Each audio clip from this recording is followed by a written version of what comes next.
Welcome to GOAT James Kingdom, where basketball lives forever.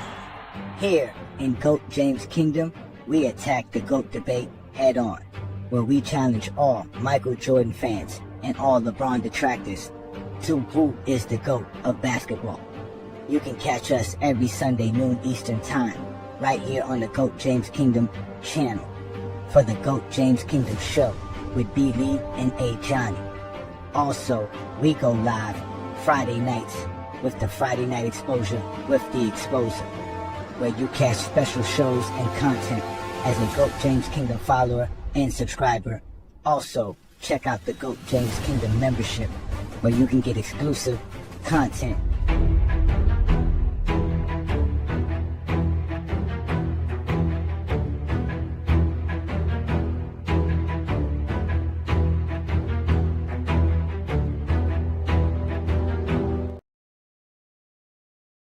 The thing that we have to understand that's important about this conversation is when we debate the GOAT, the negativity of it comes from LeBron and his camp.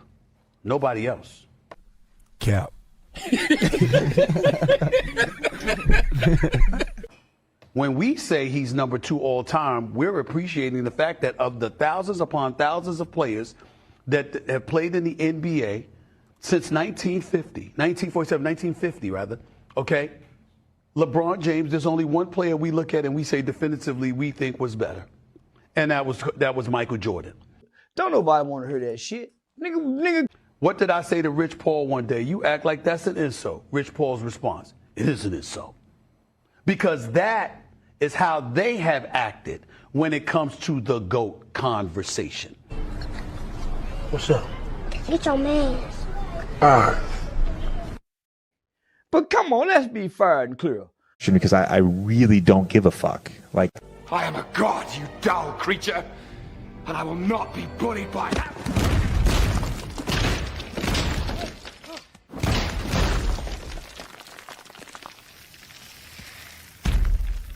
Puny God.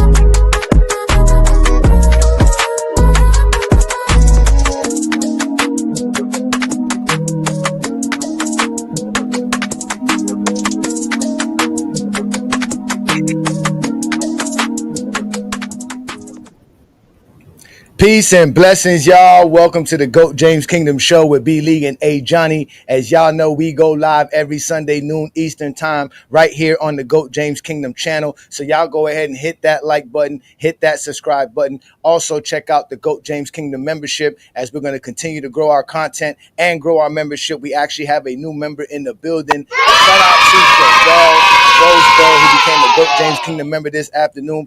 Appreciate that. Peace and blessings to you. Again, if you are a GOAT James Kingdom member, reach out to Brandon and I at goatjameskingdomshow@gmail.com. We'll take care of you. This guy is definitely a part of the membership. So thank you. Like I said, ladies and gentlemen, check out the membership. We are the GOAT James Kingdom platform. We do this every Sunday noon. We're live in our Facebook group as well. So shout out to everybody who support us in Facebook. We're also live on IG as well. So shout out to all the Instagram people. And we're live on FYF Sports Debate. Shout out to Lamont and everybody over there. And you know, I am A. Johnny the Exposer. I got my partner B. Lee. He's here as well. What up, B. Lee? What's good, everybody? All right, and we got the normal panelists as usual. We got King John, Craig, and obviously T Perfect in the building. What's good, gentlemen? All right, so we here to have some fun. We got already a few people in the comment again. Y'all already see the trolls already trolling on Lamont's account. I don't know what Lamont does to Dreamers Pro, but they're out here acting a fool. The Zesty Jeffries, they're the negative ones. They're the negative ones. But again, we're not here to be negative because that's not what we do here in GOAT James Kingdom. We're here to talk about LeBron James reaching 21 All-NBA selections. That is a great feat, another record by the GOAT. And every year it seems like we talk about this conversation, Brandon. So let's try to touch this on another angle. Let's talk about it like this. You know how I feel about the All NBA, but let's talk to you as an NBA fan. What does the All NBA selection mean to you when you're measuring greatness in players?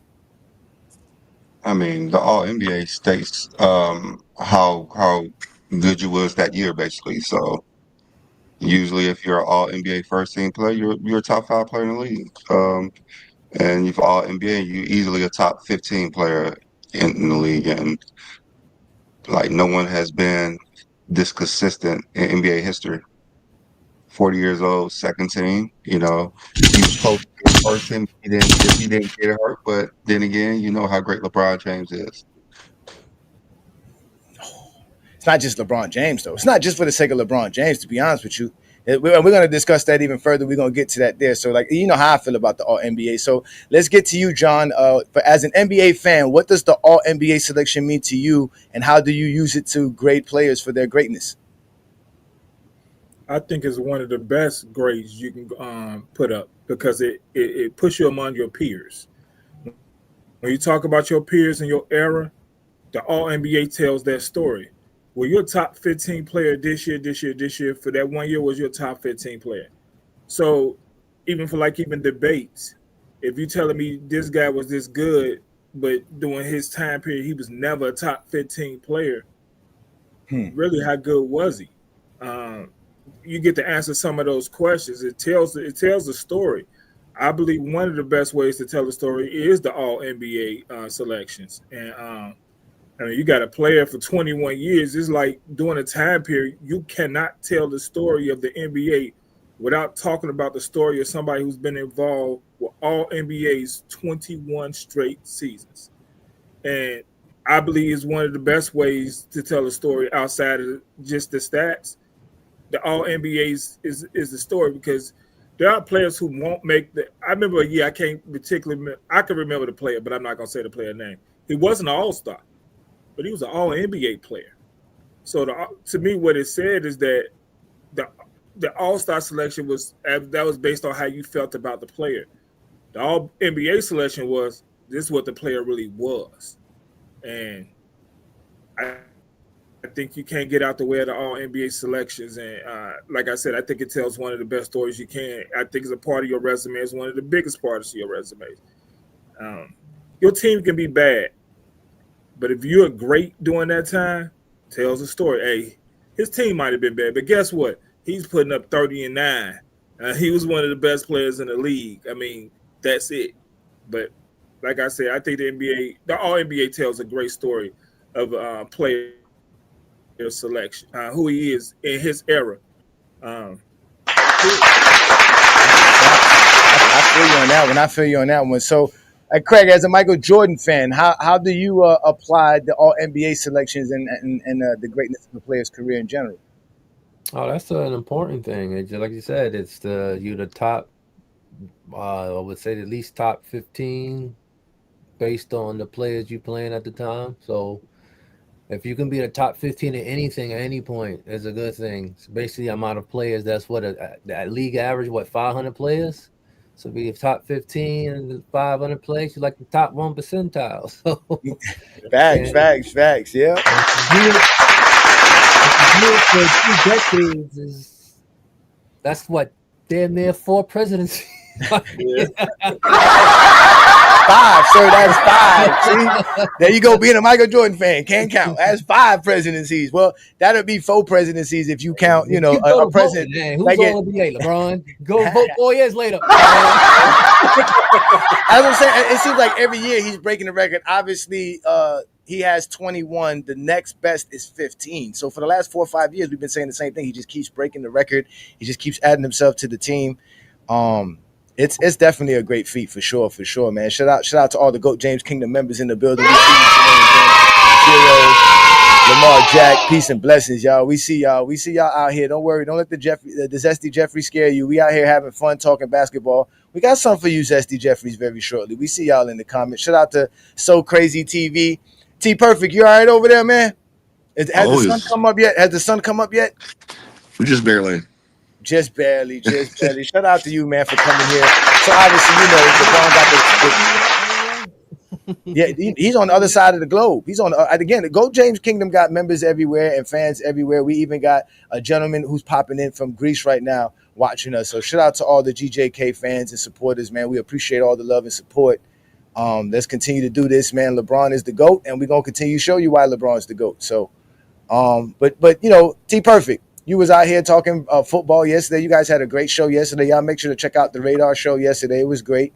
But what do you think about these 21 selections and in general, not just the 21 selections? We're not talking the 21 selections. What is the All NBA to you, and how do you use it to grade players? Because I know you like analytics more than anything, but what about this accolade?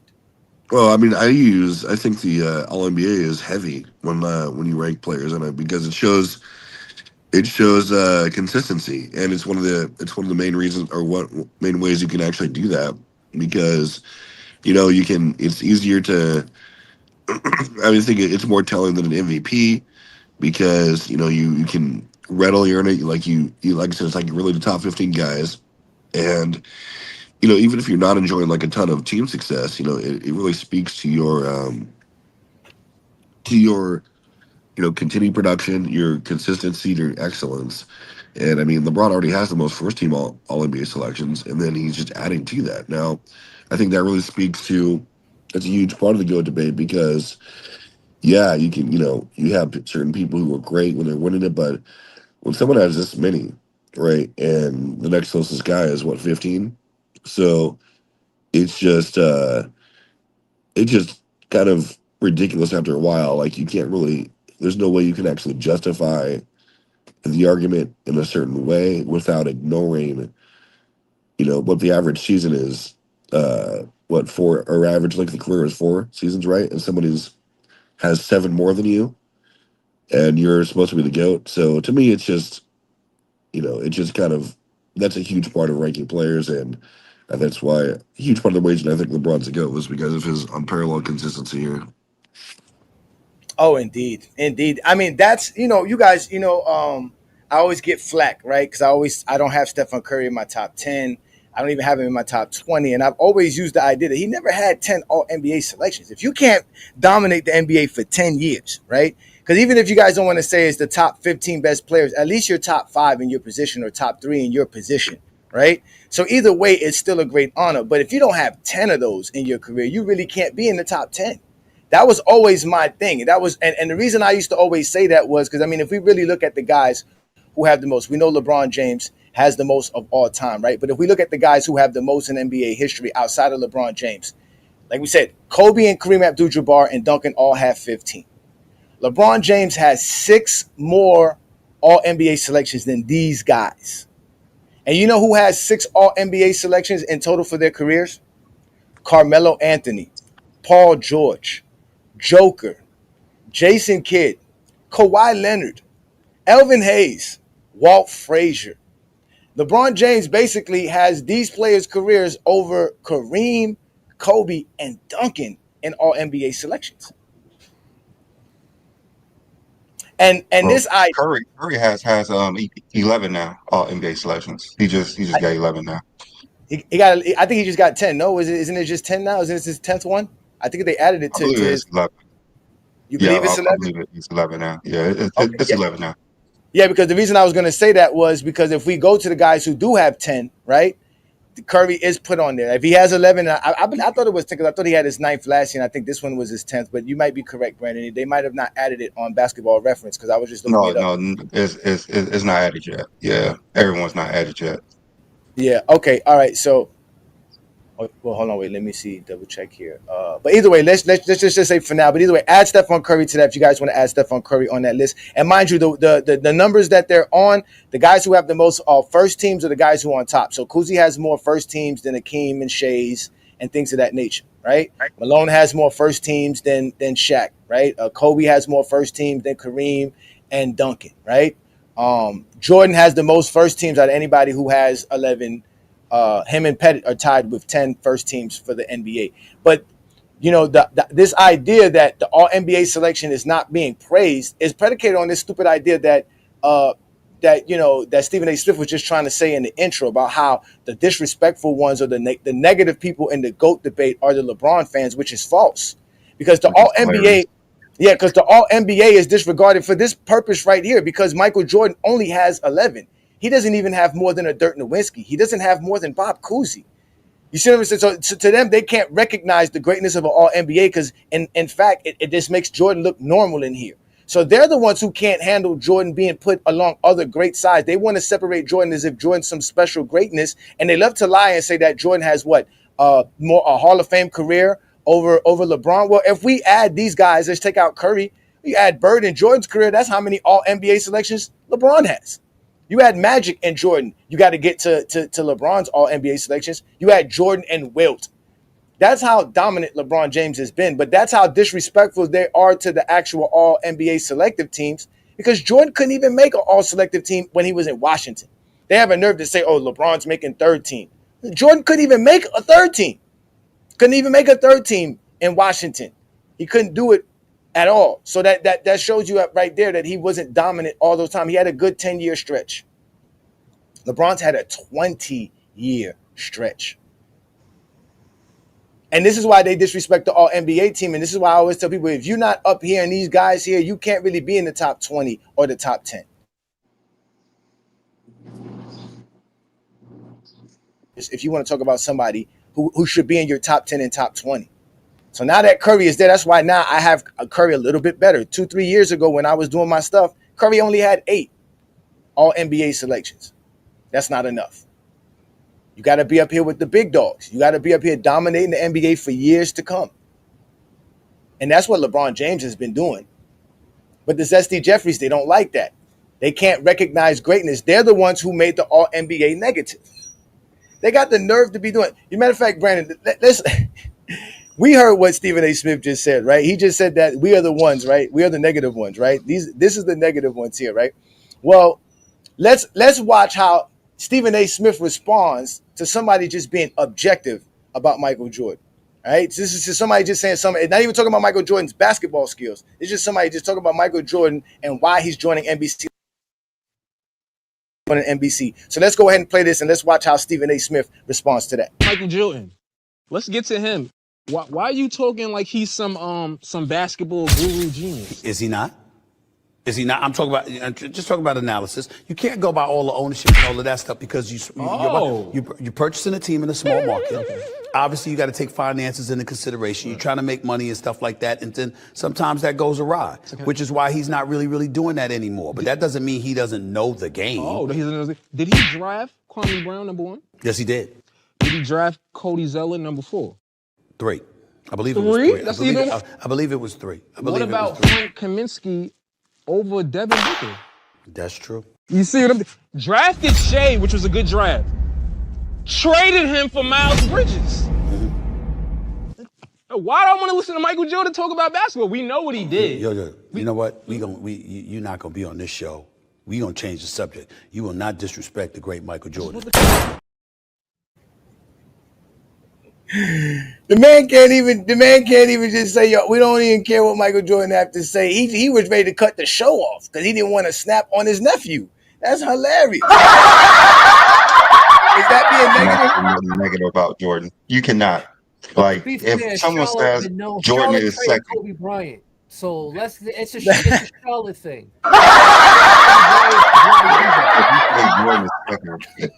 Jordan fans get upset, but if it's the other way around, they want to get mad at LeBron fans. It's nothing about the Charlotte Hornets. No matter who owns the team, they just make great drafts and then trade them away and make bad drafts and keep them.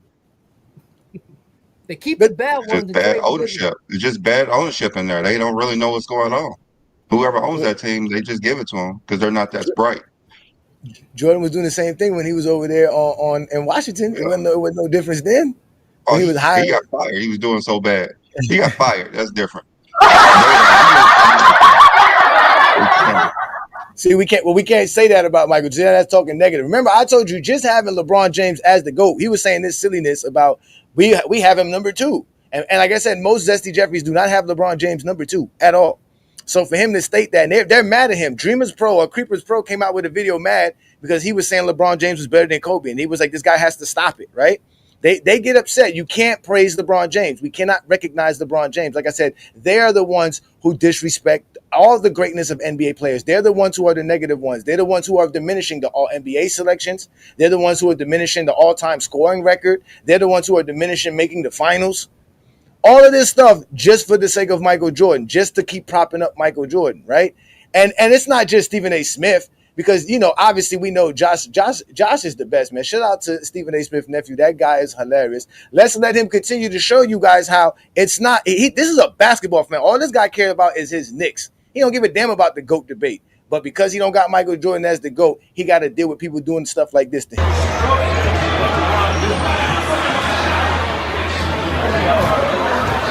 Now, when somebody leans in, like whatever answer they waiting for, they was ready for. He gonna come walk up to me and ask me, so you really don't got Mike as the GOAT? Nigga, I don't want to hear that from you, especially as a Knick fan. 1/3 of his story is against us. Were you surprised the Knicks won last night? Surprised? No. Yeah. Nah. Okay. All right. Are you ready for this? Yeah. Do you believe that Jalen Brunson is the greatest Knick ever? Oh, you wasn't here last year. I changed his name to MJ. I call him Michael Jalen Brunson. I even put his head on the little dunk emblem, and because there's stats that show that, he's right on that level of Michael Jordan. Like, he may just be missing the Scottie Pippen, Phil Jackson, all put together, but he might. There you go with your ignorance. He You're might. always crossing the damn line. You're always going a little bit too far. See, he got upset because he said Jalen Brunson was Mike. They don't like that. If it's Anthony Edwards, it's okay, right? But if it's Jalen Brunson, nah, you tripping. You don't know basketball, right? You see? Who's being negative? Who's always the negative one? I don't get this. Where do they say we are the negative ones? I don't know where y'all come from. All we do is praise greatness over here. We just keep telling y'all 10 scoring titles is not great, the greatest thing of all time. So we supposed to praise 10 scoring titles, but we can't praise 21 all NBA selections?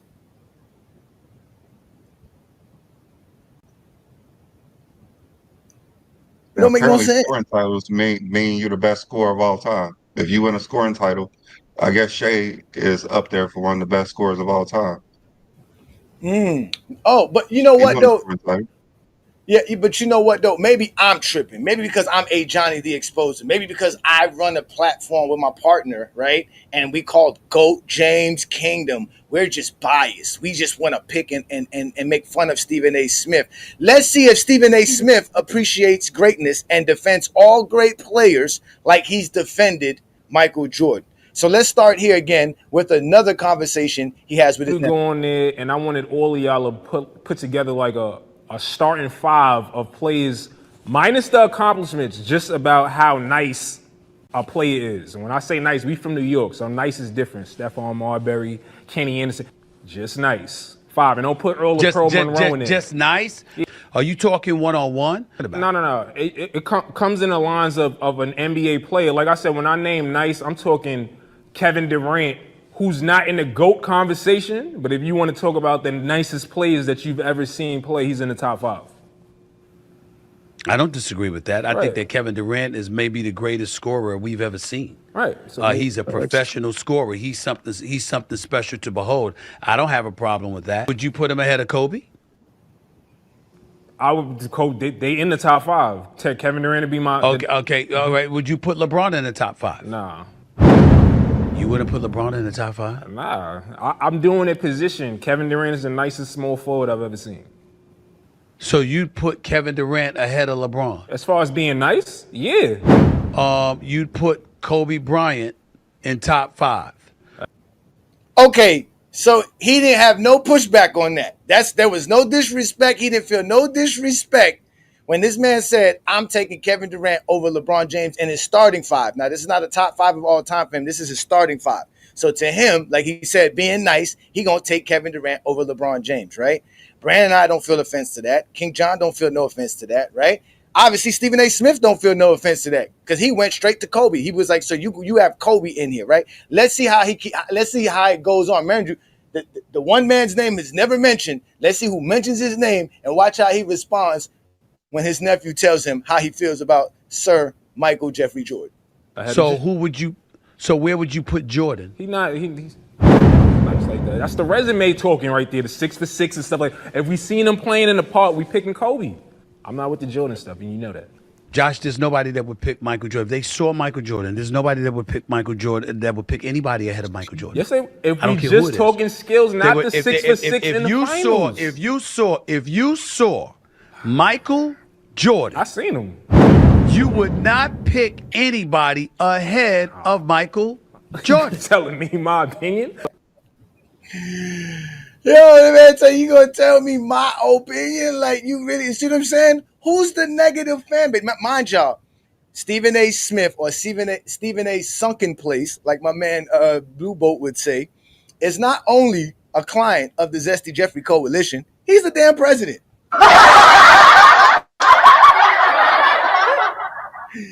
This is how they act when you don't put Michael Jordan in some special category. This is how they act. He didn't defend LeBron James in anything. He didn't do nothing. He just said, "Oh, okay, let's just go to Kobe." So he was scared. And shout out to Josh because he was a real dude who said Kobe is more skilled than Mike, and he would pick. And we were looking at him play. Yeah, I'm picking Kobe. I'm picking Kobe. You mean Kyrie Irving? Come on now. I keep telling y'all this, man. This is not us. This don't come from us. Y'all create the narratives and then y'all get mad at the narratives because the narratives fire back on Jordan because everything that y'all say about Jordan be lies. And everybody just supposed to believe the lies. Like he said, man, I don't care about no 6-0, man. We talking about nice. I'm picking Kobe. He said, I'm picking Kobe.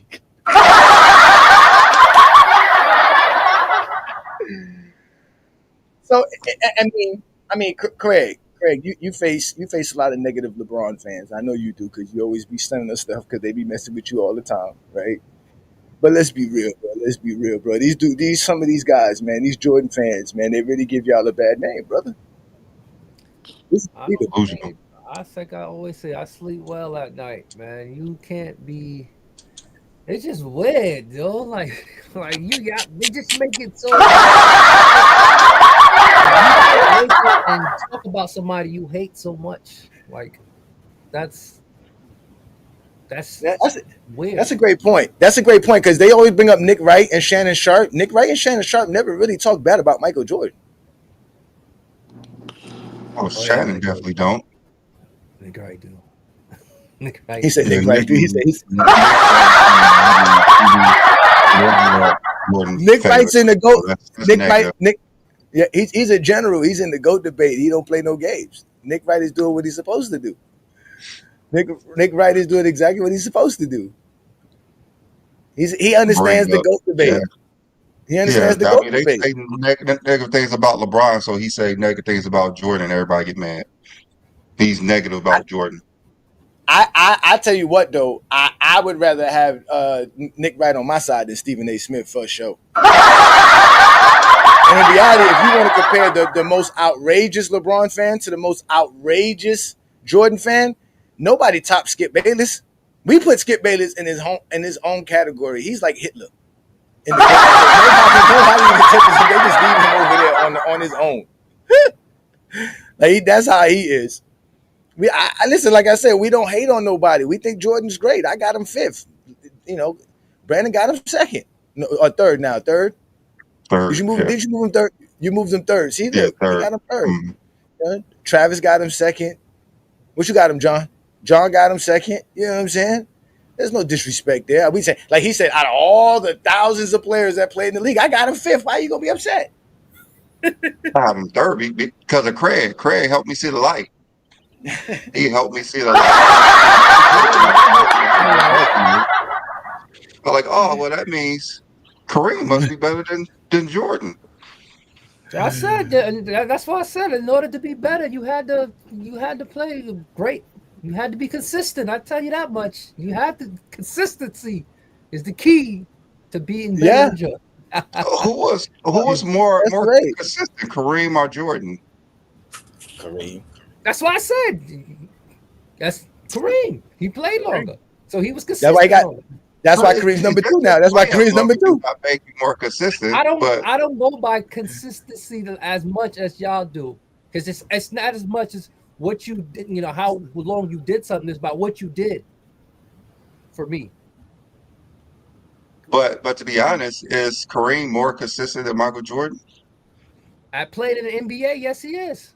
He played I in mean, the NBA playing 20 seasons seasons. do not that don't mean you consistent. Vince Carter played 22 years. He wasn't consistent. Yeah.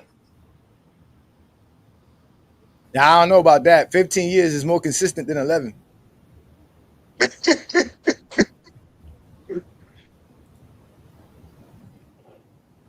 That's what I'm saying.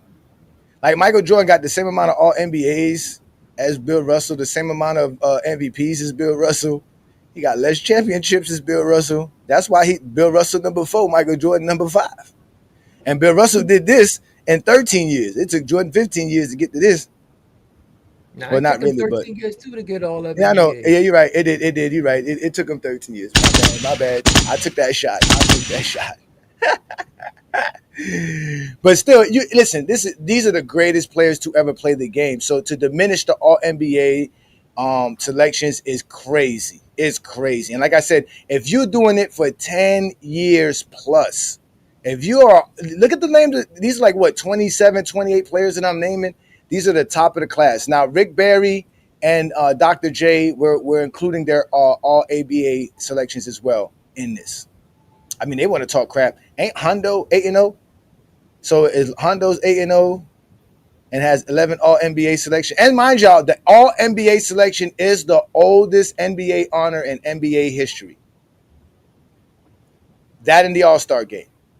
They were giving out the All NBA team before they were giving out the MVPs, because as you can clearly see, George Mikan has 6 All NBAs, but he has no league MVPs because he retired the year before they put the league MVP in the place. How? If he was playing, was he playing with Russell? Russell got some MVPs. Bill Russell Nah, got 5 of them nah. things. No, Mikan played in the early 50s. Mikan retired in 54. They started giving out the MVP in 55, 56. Didn't he play for like 8 seasons? He started in 49, didn't he? Like 47. Remember, it was the BBL and the NBA or the BBL. No, my bad. It was the BBA and the NBL. My bad. You on your mind. Hey, it's Memorial Day weekend. Shout out to everybody who's supporting, and who actually not supporting, but everybody who's actually having fun on this weekend. And shout out to all of the servicemen out here. This is, I guess it's not Veterans Day, but a shout out to anybody who lost a family member in any kind of, war situation. So again, it is Memorial Weekend. Enjoy your weekend. I am from Miami, so I might have mistaken the BBL for the NBL. It's okay. It was the BBA and the NBL. Mikan played in one of those 2 leagues, and when it got merged in 49, he played to like 54. Yeah. So, and he was actually the first commissioner of the ABA as well. So. But again, we're not the ones who be discarding the All NBA selections or any great accomplishments, even the scoring titles. Brandon always thought the scoring titles meant something. I used to tell him it don't mean nothing. Well, I know what Brandon really used to say. It doesn't mean more than the scoring, total points, the scoring record, obviously. But he always thought it was something that meant greatness. I used to count it as well. But Jordan fans say that should mean something. 6 Finals MVPs should mean something. But then when you tell them Wilt Chamberlain had 7 scoring titles, they don't mean nothing. I mean, it means something. It means that the points that you got in that season for the scoring titles is added to your totals. Mm-hmm. So Jordan 10 scoring titles equal 32,292 points. That's about 9,000. That's about 9. What it means is that you was the best scorer when you played that season. That's all it means. It don't. Yeah. That's all it means. It means for that season you averaged the most against your competitors. That's what it means. And sometimes you don't even That's what score to the all the most titles points mean. Because and y'all, get the scoring same way title. y'all say the scoring titles don't mean the still titles don't mean nothing. There's no negativity when you steal the most steals in the league. There's no negativity when you pass the ball the most in the league. There's no negativity when you rebound the most in the league. For some reason, there's a negativity when the goal of basketball is to score and you score the most in the league. It's just mind-boggling. That's because Jordan fans. I They hear no the Jordan fans. negativity about steal titles, assist titles, rebound titles. Because Jordan All you hear fans do about the not scoring use those titles is because he don't have negativity. them. We never mentioned Jordan them. fans do not use We never those. They Craig, don't who use has the those. most? They don't have those. Craig, who has the most rebounding titles? Rodman. No, he don't. No, he don't.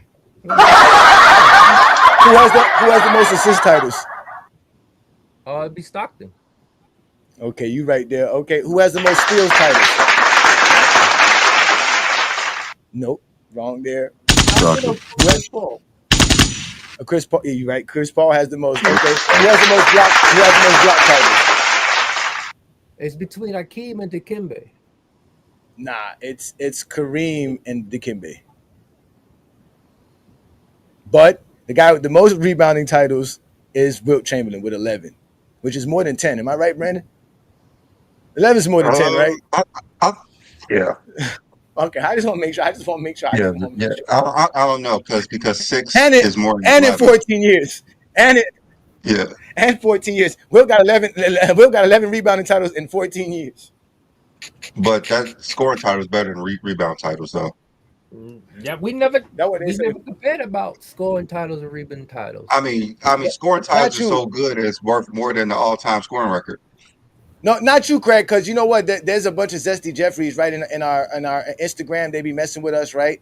And they continue to harken on our criteria, and they were trying to state that. So they'll tell you that the scoring title is more important than the rebounding title. Like you say, scoring is more important than anything. It's the most important part of the game. So they'll tell you that even though Wilt Chamberlain has 11 rebounding titles, that doesn't mean it's better than Jordan 10 scoring titles, because scoring is more important than rebounding. That's what they'll say. He played 30 years before Jordan. That's when a people rebound title is more harder to get than a scoring title because it doesn't look right there. Look at the Zesty Jeffrey. Look what he says. A useless accolades. Exactly. What accolades are useless? What accolades? You know what's useless accolades? 10 scoring titles and being 5th all-time scoring.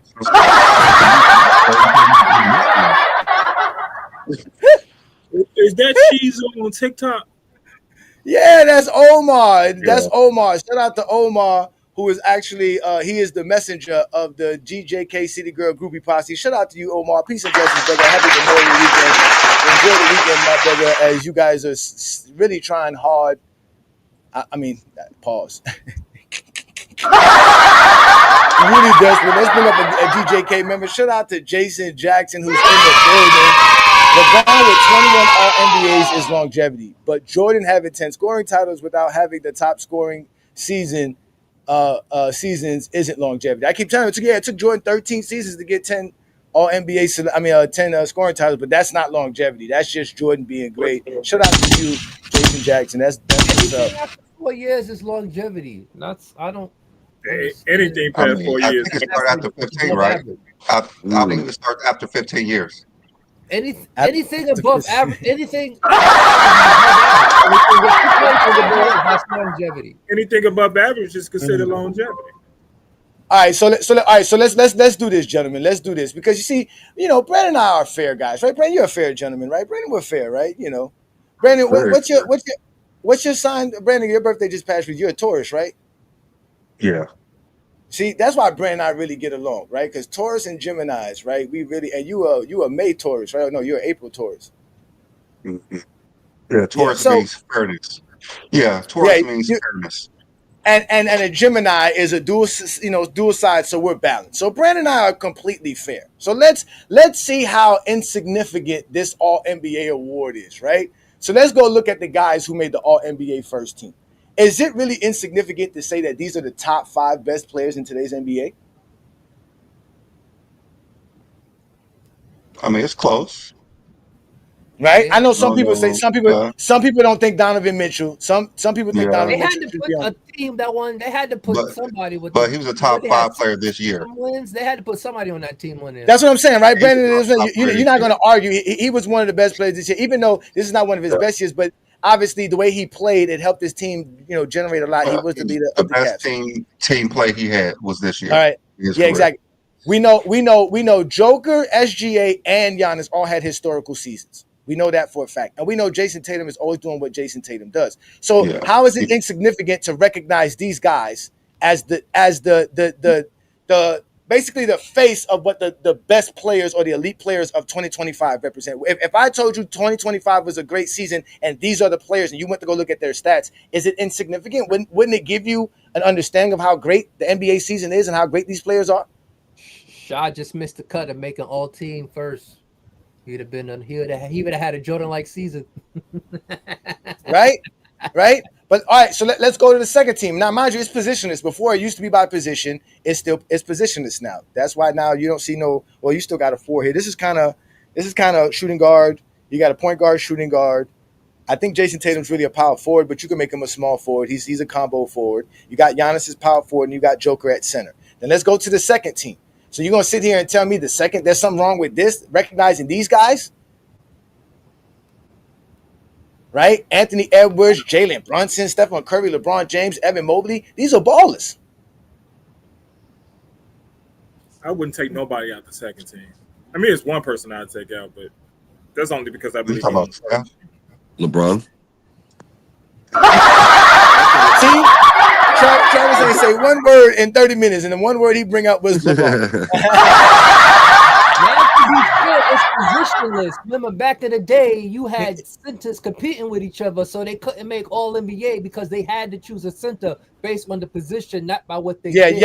No, it actually limited the centers because in reality, you was only allowed to have 3 centers. Every other position was 6. Right, you was allowed to have 2 forwards because it didn't have to be a small forward or a power forward. You could have forward. Yeah, it just could be a forward. It could be 2 power forwards. Garnett, Duncan, and Dirk. Yeah, exactly. And you have 2 guards. Here in this kind of situation, you got 3 guards and you got 2 forwards because in reality, Evan Mobley is a forward. The top 15, no matter what position, you'll be the All-NBA. Exactly. So you would say LeBron James and all these guys are top 10 players the way they played just this year. We're not talking about overall or for the past couple of years, just this NBA season. Right? And then if we go to the third team, which is a lot of people like to discredit, I like this third team. This is a solid team. Matter of fact, that's what they should do for the All-Star game. They should make the all NBA teams play against each other from the year before. I really love the third team, bro. It's all factual. Yeah, I'm just happy. Yeah, Cade was definitely had a wonderful season. He was barely making my top 10 the way he played this season. And you guys already know how I feel about Halliburton. And I also think James Harden getting the recognition was definitely a great job by the media this time because Harden played phenomenal basketball this NBA season. And we all know what Karl Anthony Towns does, and we know what Jalen Williams does. And in reality, Jalen Williams and Evan Mobley both made the All-NBA and the All-Defensive team. Okay. Evan Mobley was All-Defensive first team. Jalen Williams was All-Defensive second. Defensive player of the year, right? And he was defensive, and he was Defensive Player of the Year. POY, yes, sir. Yeah. So y'all explain to me how is the All-NBA award not recognizing greatness when these are the players that we're talking about? Now, mind you, there are other players that are still great, right? That are not on these teams, but these are the players that signify the greatness of the league, which is why I always say it's important. It's a prestigious award. And same thing with the all-defensive team. But these guys are the guys that made the all-NBA teams. I see you brought up Brandon Katz's comment. Yeah. He finally said something smart because LeBron should have been on the first team. He's right. I agree with him on that. He should have been first team. Hey, believe me, I said that yesterday. I said that LeBron should have been on the first team instead of Mitchell. Yep. But I mean, again, these are still a great option. I mean, you could have put LeBron on the first team. You could have put Anthony Edwards on the first team. You could have put Jalen Brunson on the first team as well. So, but either way, I don't. 20 years ago, there wouldn't be 3 guards on no damn. You're right. Team. No, yeah, it wouldn't One be. of them had to go. Yeah, so that means Halliburton or Cade Cunningham probably wouldn't have made it. That's and there's only one center on here. Oh, well, Karl Anthony Towns center. So there's only 2 centers on here. So another center would have made it. Because Evan Mobley a power forward. Yeah, because Evan Mobley's a power forward. So exactly, there's only 2 centers: Karl Anthony Towns and Joker. And I only think Karl Anthony Towns is a center because Mitchell was out. Because I think Karl would play power forward if Mitchell. They don't play them together that much, so they usually intertwine. If Karl's and Mitchell's out, if Mitchell's in, Karl's out.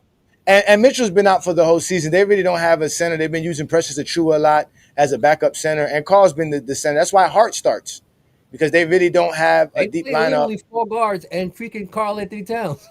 Yeah. I mean, you can maybe say OG's a small forward, right? OG's a small forward, but Mikal Bridges is a guard, and Jalen Brunson and Hart's a guard. So they play 3 guards, a forward, and Karl Anthony Towns. So, and they're having trouble in this series because we're about to get swept. Because they're trying to play Karl Anthony Towns and Mitchell at the same time. They got to decide who you're going to play. You can't really play both of them at the same time. I don't think the 2 big man lineup works anymore in today's NBA. Don't let them play 40+ minutes. They start fucking up. When he start listening to niggas and letting them rest, Knicks lose. Let them play them 44 minutes again. But what you say in this series, a Nick might get hurt. You play them 40 minutes. They lose. It just might be. It don't matter. It just might be. But I mean, again, it's a great series. Bobby got to win hurt. I've seen series. John will tell you this. I've seen series where every team on the road wins. John knows this. So and the Knicks gonna lose this series because they got home court. Because that's what I'm saying. But the Knicks are still a good team. It's not like the Pacers are that much better than the Knicks. Again, they had game 1. The Knicks coughed that up. Game 2 it could have gone either way. Jalen Brunson really, I don't know what he was doing on that last shot. They could have got a better shot, but what they did to Boston. It's really common to what they did to the Indiana Pacers fan that day after they beat Boston when they were out there messing with him for no reason. He was just walking in the streets of New York. So, but again, when you walk in the streets of New York, that's what happens, right, Craig? You got to be prepared for everything. But if you're walking the streets of New York, you got to make sure you have the right, the right kicks, right? You got to have the right kicks, Craig. You got to have the right kicks. And here in GOAT James Kingdom, we are going to explain to y'all the soul of the game. We all know Michael Jordan changed the sneaker game, and Craig, as our Michael Jordan delegate, is a big-time sneakerhead. So he comes out every week with his segment called The Soul of the Game, and he's going to break down one of the dopest J's or the dopest sneakers in the game. So shout out to Craig, and we're going to give y'all GJK Soul of the Game. With that, these shoes that we're about to design with words starts with a soul. Not a soul, but a soul, what touches you to earth that's floating in nowhere, the soul. Well, this is Memorial Day weekend. A shoe that one of my favorite shoes ever that came out yesterday, and this is the shoe right here. This is the 4th model of the Jordan line. Jordan Retro 4. It came out yesterday. You should be able to pick it up. It's in the stores like that. The reason why I chose this shoe, this is my favorite color of the line. I had to get it. I love it so lift much. Lift it up a little bit, Craig, to your left. Yeah, like that. Yeah, you go. To your left. There you go. That's perfect. That's perfect. Yeah, that's good. Yeah. This one, this is my favorite shoe of all of them. I'm so bad. This is the older model. You see how beat up it is? I had to buy it again because this is when I was balling back in the day. But yeah, this is the shoe right here. This is the shoe he started wearing the 88-89 season. That season where he played the point guard. He had like 11 triple doubles in like 12 games. So yeah, this is my favorite one. I can't say much about it because everyone who knows sneakers knows about this shoe. But yeah, this is the one for the week. This one right here. And those are the 6s you said? Which one of those? The 4s. Yeah, those are the 4s. Ray, you're gonna hook us up with those or no? I mean, you can get them in stores. I use the coupon. Yeah. I want some free shit. so Craig, those just came out yesterday. Yeah, they just came out. Damn, Craig. All right. No, those are nice. Those are really nice, man. So you said that was that was 2016 that I bought. This is when I was balling. Back when I was balling. You see how? Show them together real quick. Put them up together. Put them both up together. Why they look different? Is there a reason there? Besides, this one is wear and tear. It's basically the same shoe. So there's no different in the design or anything like that. Nothing at all. Still, it's the same exact design. Subtle details that you would know, like for instance, this one, like you see the paint on the old ones. On the new ones, you can actually see like if someone just put a dot lines on it, like you can see they stick out. You could feel them on the shoe. On the other ones, you couldn't, and they actually have the print on the backside. I just got them again because, like I said, I can't wear these anymore. These are balling shoes. I used to play ball in them, but I had to get them again. All right. So those are the Craig's basically sneaker of the week, which we do every week here on the Sunday afternoon right here on GOAT James Kingdom. And we basically do that here, ladies and gentlemen, with the soul of the game with Craig. And he does a great job because Craig is a big time sneaker guy. And I know a lot of you guys are sneaker guys. You guys love to talk about sneakers. We know Willie's in the comment. He's a big time sneaker guy. So shout out to all you guys that support I guess Nike and the Jordan brand. And obviously, we know the second best soul sneaker out there is the LeBron James sneaker. So shout out to you, Craig. Great segment, great shoe. And that's actually a best shoe to wear this weekend for Memorial Weekend. You know what I'm saying? It's a perfect color. It matches a lot, right? So that's kind of dope. But what is the average retail price of those sneakers, Craig? Retail is $225. Out here with taxes, they run about $240. I use coupons. $250 is a light bill, bro. Fuck that. Right? Tell him, Travis, we out here wearing New Balances. You go to Walmart and pick up some Dr. Scholl's. Between the average of $2. So your president just made the $10 sneakers go up. Let's go. Oh my God. We got actually a special segment as well. We're gonna move on to our next segment here. Thank you guys for joining us. Again, this is the Sunday afternoon show right here on the GOAT James Kingdom channel. We're live on FYF Sports Debate. We're live on IG. We're live on our Facebook group. So shout out to everybody who supports us here. And here in GOAT James Kingdom, we like to honor and celebrate those who actually show LeBron in a great light. Because when Brandon and I started GOAT James Kingdom, we just wanted to show LeBron in a great light because that's something that we don't see too much on social media. So here in GOAT James Kingdom, what we do is we show light to other guys. We're not the only ones out here doing it. And we do that with King John segment. And what King John does is he provides flowers to those who go out here and represent LeBron in the great light. And we actually got a special guest with us today. And we're going to bring him up here to talk about his channel and all the great stuff that he does. And we want to thank him for coming. So ladies and gentlemen, we're going to go no further ado without giving you guys our GJK Flowers with King John.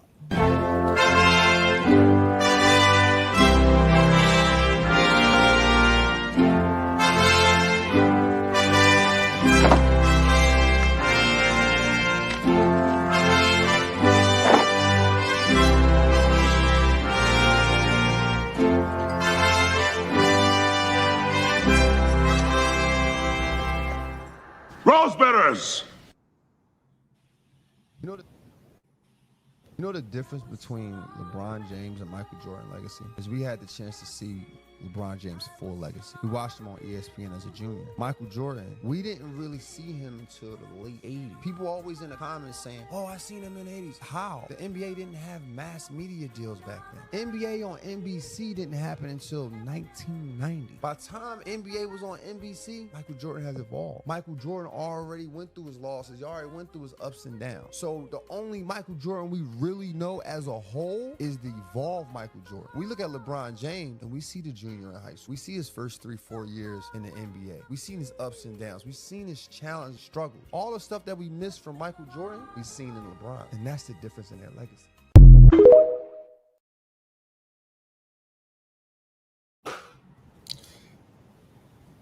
Hey everybody. This week on Flowers, we're giving flowers out to someone. I've been watching his content for a while, and I think he's a purist of basketball. He starts off from the lower leagues to the college leagues to coming up in the NBA to overseas. He gives interviews. He introduced the GOAT debate into the conversation.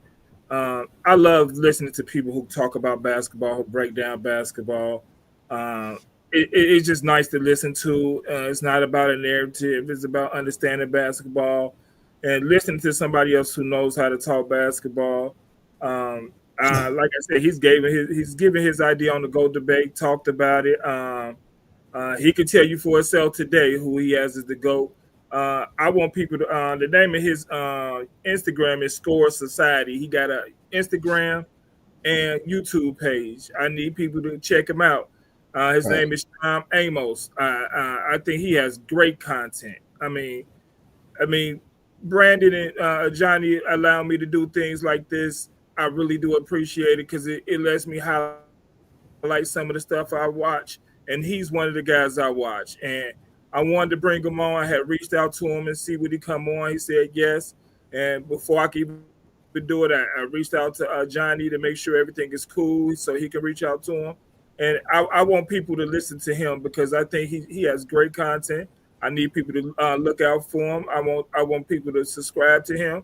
And again, I love his content. He can give you his own perspective on how he look at basketball. But I love his content. I love his interview with Samaki Walker. Once again, I think he talks about basketball. He breaks it down. He started from lower levels and coming up. Once again, I have saw one of his videos. I even posted some of his videos on my Facebook and Instagram page. But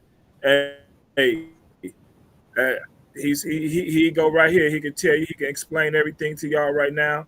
I'm giving him his flowers because he deserves it. He has one of the best channels on YouTube and on Instagram. And I know most of y'all has probably, if you're on social media, if you ever seen him you have seen him. You can't miss him. He has great content. And here we go. Here you go right now. Here go his flowers. I'm giving him his flowers because he deserves it. And appreciate you, gang. Indeed. We do got Social Society right here on the GOAT James Kingdom channel. So y'all make sure to hit that like button, hit that subscribe button. Also go check out, Scorers Society, brother. I'm sorry, I got your page wrong. Scorers Society is in the building. Y'all check out his content. He does great work. He talks more than just the GOAT debate. He talks basketball. He talks sports. Check him out. He's on IG. But we're going to let him plug him in. But for right now, brother, we want to let you know you got your flowers by King John here in GOAT James Kingdom, and you officially are GJK approved. Appreciate you. So let's go ahead and bring him up. He's here right now. We got Score Society in the building, brother. Your name is Sean. Peace and blessings, Sean. I'm A. Johnny, the Exposer. And we got my boy B. Lee here. We got King John on the top. To the left of you is Craig, and to the right of you is T Perfect. We are the GOAT James Kingdom channel. This is the GOAT James Kingdom show. Welcome, brother. Plug in everything that you do and represent yourself to the fullest. Go ahead, brother. My man, appreciate you guys. First of all, thanks for having me, man. I'm honored to be on the platform.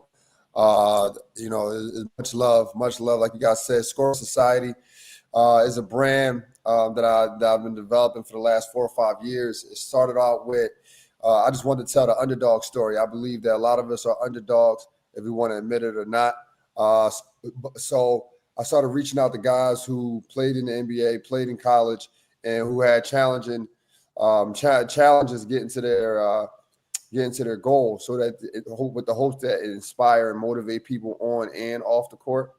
And then, I wanted to kind of make it like a cigar bar in a way, or a sports bar in a way. So I added the elements of debates. So we had some debates. Let me get this out the way for you guys real quick. My fault. So we have our debates of who's the GOAT or whatnot. And LeBron James, to me, everyone has a flaw in their resume, right? But to me, LeBron James has the most consistent resume out of all the people who are in the debate. He carried the most out of everyone.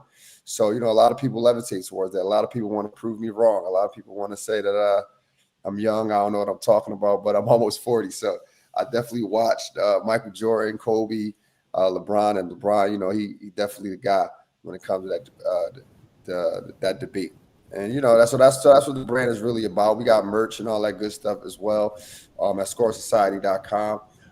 But yeah, for the most part, man, I want to inspire, I want to motivate people, I want to tell basketball stories, and I also want to engage with people. I want to interact with people. So if it comes to debating, ESPN does it every day. Facts, man. Shout out to you, man. Thank you for taking your time out. I know you're on the West Coast, so it's early in the morning for you. Brandon's on the same time zone as you. So, Brandon, you want to ask Sean any questions? Oh yes. So you have LeBron as a GOAT? I do.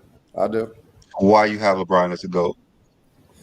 Well, first thing is consistency, right? Like the last one of the posts that's on my page, Score Society on Instagram, that's getting a lot of attention, is that we see LeBron James from a junior to now. We seen him to his kids in the NBA.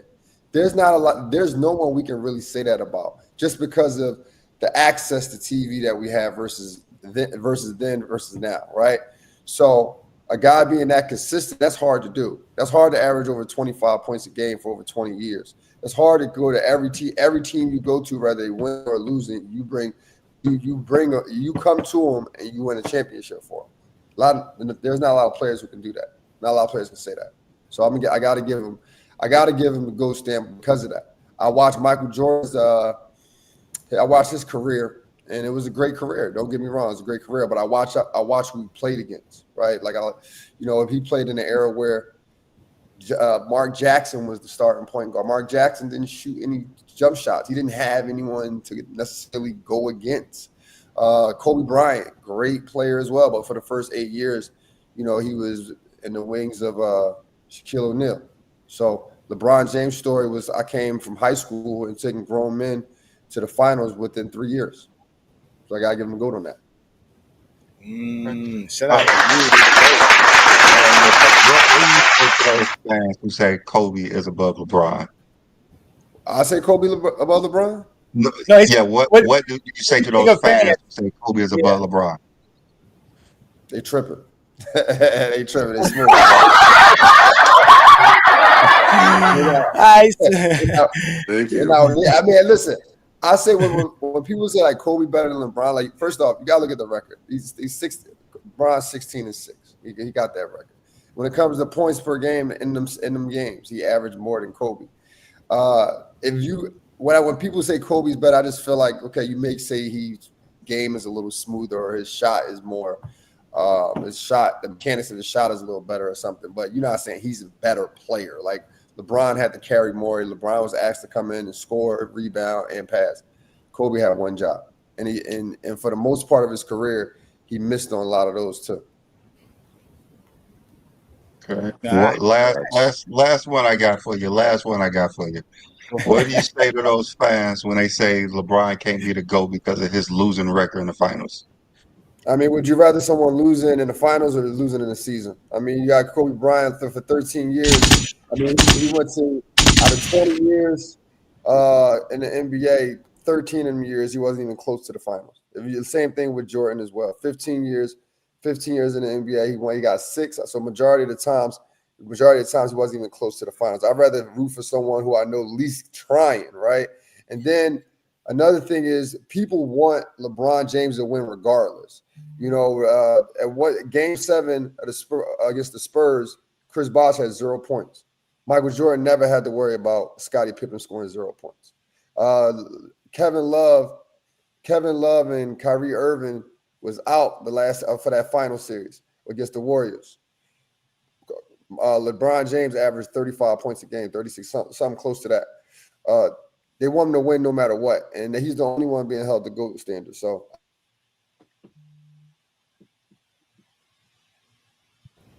all right, no doubt. So, King John, you was the score 8 points. He said he had people score 8 points. Jordan's not the GOAT in your eyes because Mark Jackson was a point guard on a team. I'm not saying Jordan's not the GOAT because of that, but hey. Another thing about my brand. That's all I hear is who he played against. It's not his fault who he played against. That can't be that can't be an argument because of Mark Jackson was a star. It's not like he can say, okay, I want to play in 2020 where there's the best players to prove that you play who's in front of you. You can't help. You can't knock him for that. 100%. So here's the thing, right? One of the things about my platform is I just use basketball as a tool. I use basketball as a tool for us to ask why. Like why we say Michael Jordan is the GOAT. Why? If he has 6, who did he play against? Why did he win 6? Right. So that's the one element of it. but also the part of evolving. Okay, Kareem Abdul-Jabbar was the decade before Michael Jordan. He had 6 rings. I was quick to say he wasn't the GOAT once Michael Jordan stepped in. So why LeBron can't be the GOAT after Michael Jordan? Because he can pass, he can shoot, he's taller, he's faster, he could do everything Michael Jordan can do, and he did it for a longer period of time. Then So that's your argument, not against. You didn't mention who LeBron played against. You mentioned what LeBron did. That's my thing. If you're gonna say LeBron is a GOAT, say it because what he did, not who he played against. That's my whole thing. But that's I have no problem with you saying I think he's number 2 behind Jordan. So I don't. I sleep well at night if someone says LeBron is a GOAT. I just don't like when they say it's because of who he played against. But that's also part of the GOAT package, right? Like LeBron played against them killers, though. At one point, Kobe Bryant, Allen Iverson, Dwayne Wade, Paul Pierce, all these guys averaged 25 points or more. Michael Jordan didn't have to worry about that. Michael Jordan averaged 30 points in 1995-96. The next best guard to him was Anthony Hardaway at 21 points. That means he was 9 points ahead of all his competition. That's part of the GOAT package. That's greatness. What the hell? If you that dominant over someone, listen. As much as we were ahead of your competition, that's greatness. I don't care who it is. That's greatness. But it's one thing to be ahead of your competition when it's 32. You averaging 32 points, and the next one averaging 27. Somebody. There's a whole other thing when the roles of that position is not even the same. And all I hear is basketball is a team sport. Hold on. With Jordan, it's his immediate position is who is he competition. But with LeBron, it's Steph Curry. I mentioned every position against who he played against. With Jordan, it's always just the shooting guards, and that's another thing. Listen, as much as we would love, hold on, Sean. As much as we would love to see you and Craig go back and forth in the GOAT debate, you are here for a short, limited amount of time. And as you can see, Craig he's our MJ delegate. He's here. We love Craig. Craig always got great things to say. But Craig, we can't let you go back and forth with Sean right now. We gotta let John get in here because John is the real reason why you're here. Because as you can see here in GOAT James Kingdom, the GOAT debate is what we do have here. We open up our panel for that, but we appreciate what you do as a LeBron. I guess a guy who has LeBron as the GOAT and as a basketball fan in general. Because obviously you're not hating on Jordan. You just like to include the competition aspect, which is perfectly fine because we know they call LeBron's competition the Eastern Conference. So let's not act like Sean is doing anything outrageous here. But King John, you brought the brother here. What questions do you have for for Sean here while he's here? First, I want to thank you for responding to me, and I really do appreciate that. And my one question: do you personally have a basketball background? Did you play organized basketball coming up, AAU, high school, college, anything like that? Just yes, any, because that's all I got. Because when I listen to you, I actually see your sight into basketball. So I was like, he had to have some type of organized basketball in his background. So that's basically the only question I got.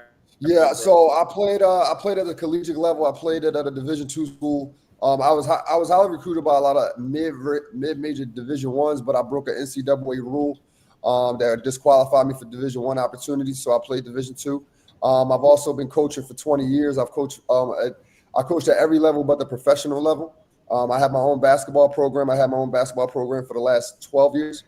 So yeah, I got an extensive background when it comes to basketball.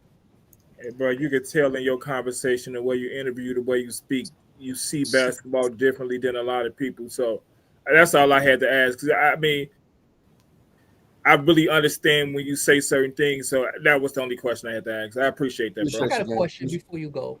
It's not about the GOAT debate. Because I follow you and stuff, and I'll be like, yo, how you deal with those stupid people in your comments? No, I love it. I love it.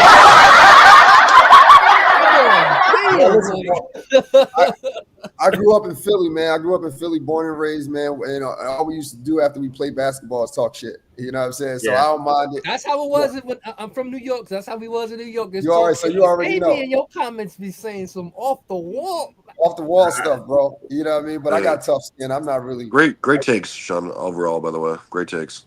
I get that. I'm from All Chicago. right, I get that. All right, T Perfect is to your right. He used to be an MJ delegate, but he came home. We transferred some of these Zesty Jeffries. Welcome home, brother. Yeah, he has the bond as the GOAT right now, but he's really a Kobe guy. He loves Kobe. He watched basketball growing up, with Kobe. So go ahead, T Perfect. What questions do you have for Sean? Again, this is Score Society. Sean Amos.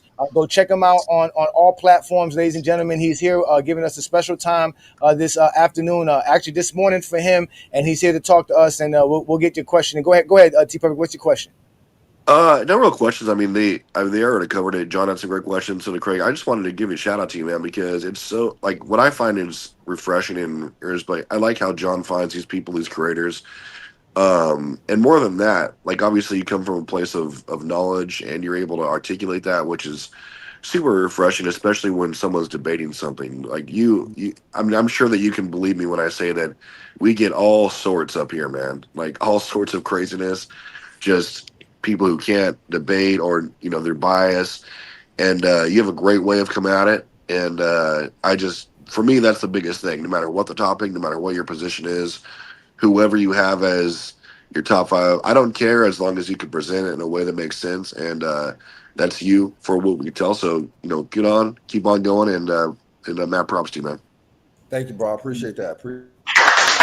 Yeah, man. So before we let you go, because I told you, if you want to stay, you're more than welcome to stay. But once we're going to let some GOAT James Kingdom members up. But once we let up the open panel, I don't know if you want to stay for that. It gets real wild here in GOAT James Kingdom. But again, this is what we're here for. We have a lot of fun. So again, y'all, this is Score Society, Sean Amos. The only thing I got to ask you is, brother, can you please send me the link to the painter or the artist who did that painting behind you, brother? Yeah, I got you. I'll text it to you. That is super dope what you got behind you. And again, obviously you can see, bro. That shit is definitely dope. Almost 6-7 years. The painter who did this, she actually did one for Nipsey Hussle right before he passed away. So she's a great painter, but I'll definitely send her to you guys via link. Right now I'm drawing a blank on her name. Wish I could shout her out, but it's okay. Just give me some. We know obviously we'll reach each other on Instagram. Obviously, go ahead and plug in all the platforms that you're on. Again, this is Score Society Brandon Podcast. Sean Amos. You can find him on Instagram. I also found him on TikTok as well. So go ahead and plug your channel, brother. Let everybody know where they can find you. On all platforms, so YouTube, Score Society. On as you see right here, Instagram, Score_Society, and then TikTok, Score Society. I'm Score Society and everything. So. You may make sure y'all follow. I post daily. I post maybe 3-4 times a day, again, to motivate, to inspire, to make people ask themselves why. I want you to ask that question on and off the court. So yeah, just make sure y'all tap in with me. I get some great guests, and we get great insight on their life and their journey to, again, hopefully motivate and inspire. Indeed, man. Shout out to you, man. Keep doing the great work that you're doing. As we told you before, you have been officially GJK approved.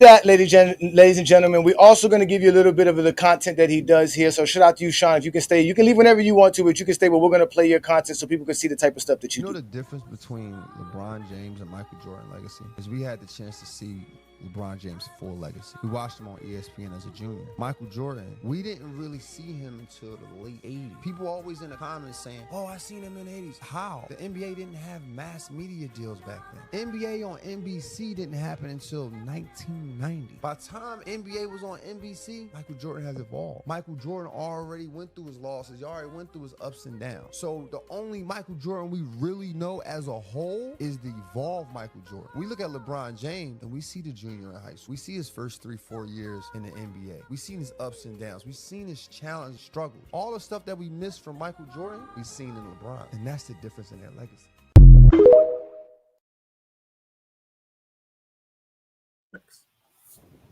Indeed, man. Shout out to brother, man. That was great, man. Thanks for that one, King John. Y'all know what to do, man. Hit that like button, hit that subscribe button. Don't be afraid to check out the GOAT James Kingdom membership. As you guys see, we do nothing but great stuff. We got Twin Man in the building. Shout out to Twin Man. He must have said Kobe's name way too much. Because you know when you say Kobe's name 3 times, Mr. Twin Man pops up. What's good, brother? Shout out to Hey, Sean. I He just had take to go. He had to go. So shout out to him, man. Thanks for joining us, brother. Hey, I just take it one day at a time, relaxing this Sunday, waiting for my Knicks to get it together. To Mrs. Exposer, we about to make the comeback. It's the comeback right here. All right, Mrs. Nah, Exposer, nah, the comeback. Keep hope alive. But real. I think to the topic now. Stephen A. Smith is a Class A clown. For him to sit here and say the disrespect comes from LeBron fans is absolutely hilarious. He's very delusional. Like Technically, he said Like that- LeBron and Clutch Sports. He didn't say LeBron fans. He said Clutch Sports. He didn't say LeBron. how fans. is it disrespectful for Rich Paul to say his client is the best? How is that, delusional or disrespectful or aggressive or harsh? I mean, we look at the body of work. We look at the criteria they had for Jordan. Oh, yeah, that's right. They didn't have a criteria for Jordan to be the GOAT. They just gave it to him in their media-driven push to expand the NBA globally. So for someone to come along and surpass you basically in every statistical category, kind of like he did Kobe, everyone else. For him to, come in and just have the career he's had, do the things he's done, and then say the man's second, I think it's crazy. He deserves his flowers, and number two it's an insult after you've had a career this illustrious. And Craig, I think you know that. Don't say my name. You ain't gonna call me an imbecile because of my opinion. I'm out of here with that shit. Man, don't forget David Falk said Jordan was the GOAT. His agent. Right. So is he disrespectful? Hell yeah, he does. They both disrespectful. The agent, Jordan's agent, disrespectful too. He's a fucking imbecile. He said LeBron wasn't even top 10. He said he's probably top 10. Right. That's the stupidest thing you could ever say out your mouth. Yeah, let me get the super chat in. Big Truck for $1.99. Let us know that Mookie just dropped a video exposing GOAT James Kingdom. Must be talking about me. I would love to see this video. Maybe before tonight. Maybe before today's show, and we'll go pop in and see what his video has to say. Nice. Which we all know Mookie doesn't have nothing good to say. He's gonna cherry pick some nonsense. Yeah, Mookie, Dookie, and them from Rated R Sports. He said they're saying there's no comeback for me because of what he did to me supposedly in this video. But did he tag us? I don't know. Let me go make sure to check he tagged us. But either way, you're right though about that twin man. This man acts like he doesn't run around here telling people who can be the GOAT, who can't be the GOAT.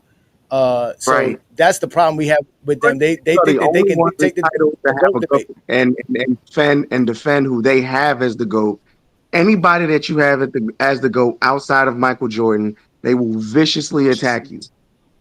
Viciously. That's why I appreciate. That's why I appreciate people like Craig. At least you can have a conversation. Doesn't matter if you disagree. He appreciates greatness. So I do appreciate that about Craig. But I have talked to Jordan fans who will literally want to fist fight you for sitting here telling the truth about Jordan's career or saying Jordan is not the GOAT. Like, that's how real it is. And Craig, you know that. Everybody up here know that one dude who will crash completely out for saying Michael Jordan is not the GOAT. They need to live by my phrase, sleep well at night. I don't know why people opinions upset people so much. Like, that is obsession. If you mad at somebody else's opinion, that's a mental illness. You shouldn't worry about, especially about something like this. Jordan and LeBron don't even know we fucking exist for us to be up here that emotional of what somebody think is great or not. That I do have to I agree don't think with. he knows a Craig King exists in the world. None of them. But I would like to comment on the All NBA teams. I think Paolo was snubbed. Paolo should have been on the third team. Facts. He didn't make enough games. Remember, you got to play 65 games at 21 minutes each game. Yep. What about Sangoon? Sangoon could have been third team. I don't think he played that many games. We can go look it up, but again, the key thing is you have to have played those amount of games. Not only do you have to play the 65 games, you have to have played in those 65 games, each one of those games, at least 21 minutes. I like that. It's the irony that you signed a contract to say you will play 82 games per season, per whatever amount of seasons you obligated to play, and they have a 65-game minimum rule. Right. Right. But it's not because they play. The reason is because they don't want to. What's it called? Remember, you got to pay them. If you make the All NBA team, you're eligible for the max contract. You make the All NBA first team, you're eligible for the super max. So they're trying to restrict how many players are getting all this money. That's why they're doing it, because they just want to restrict players from getting the money. Because now, if I'm an All NBA player like a Jaylen Brown, somebody $70 million a year if they only gonna play 32 games a season. Well, hold on. I'm an All NBA player. Hold up. Now I have to sit here. There's a good argument for both sides of this. I can understand sitting here saying, like, hey, you have to play a certain amount of games to be eligible for these awards, because you did have some players in the league.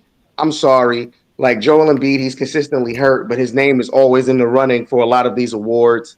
So, and then you have players who load manage and their names are constantly in the running for these awards. So I can understand the argument there. But then at the same time, you are a player. If you come in and you produce, it should be on what you've done on the court and it should count. So I see both sides of the argument. Now, I'm going to sit here in the middle. I don't know what the best answer is for that, but I do think it's crazy to have like a minimum, because Paolo, in my opinion, should have been third team. That's a huge snub. Y'all don't like consistency no more. Y'all been talking about it for the last 2 hours. Wait a minute. Just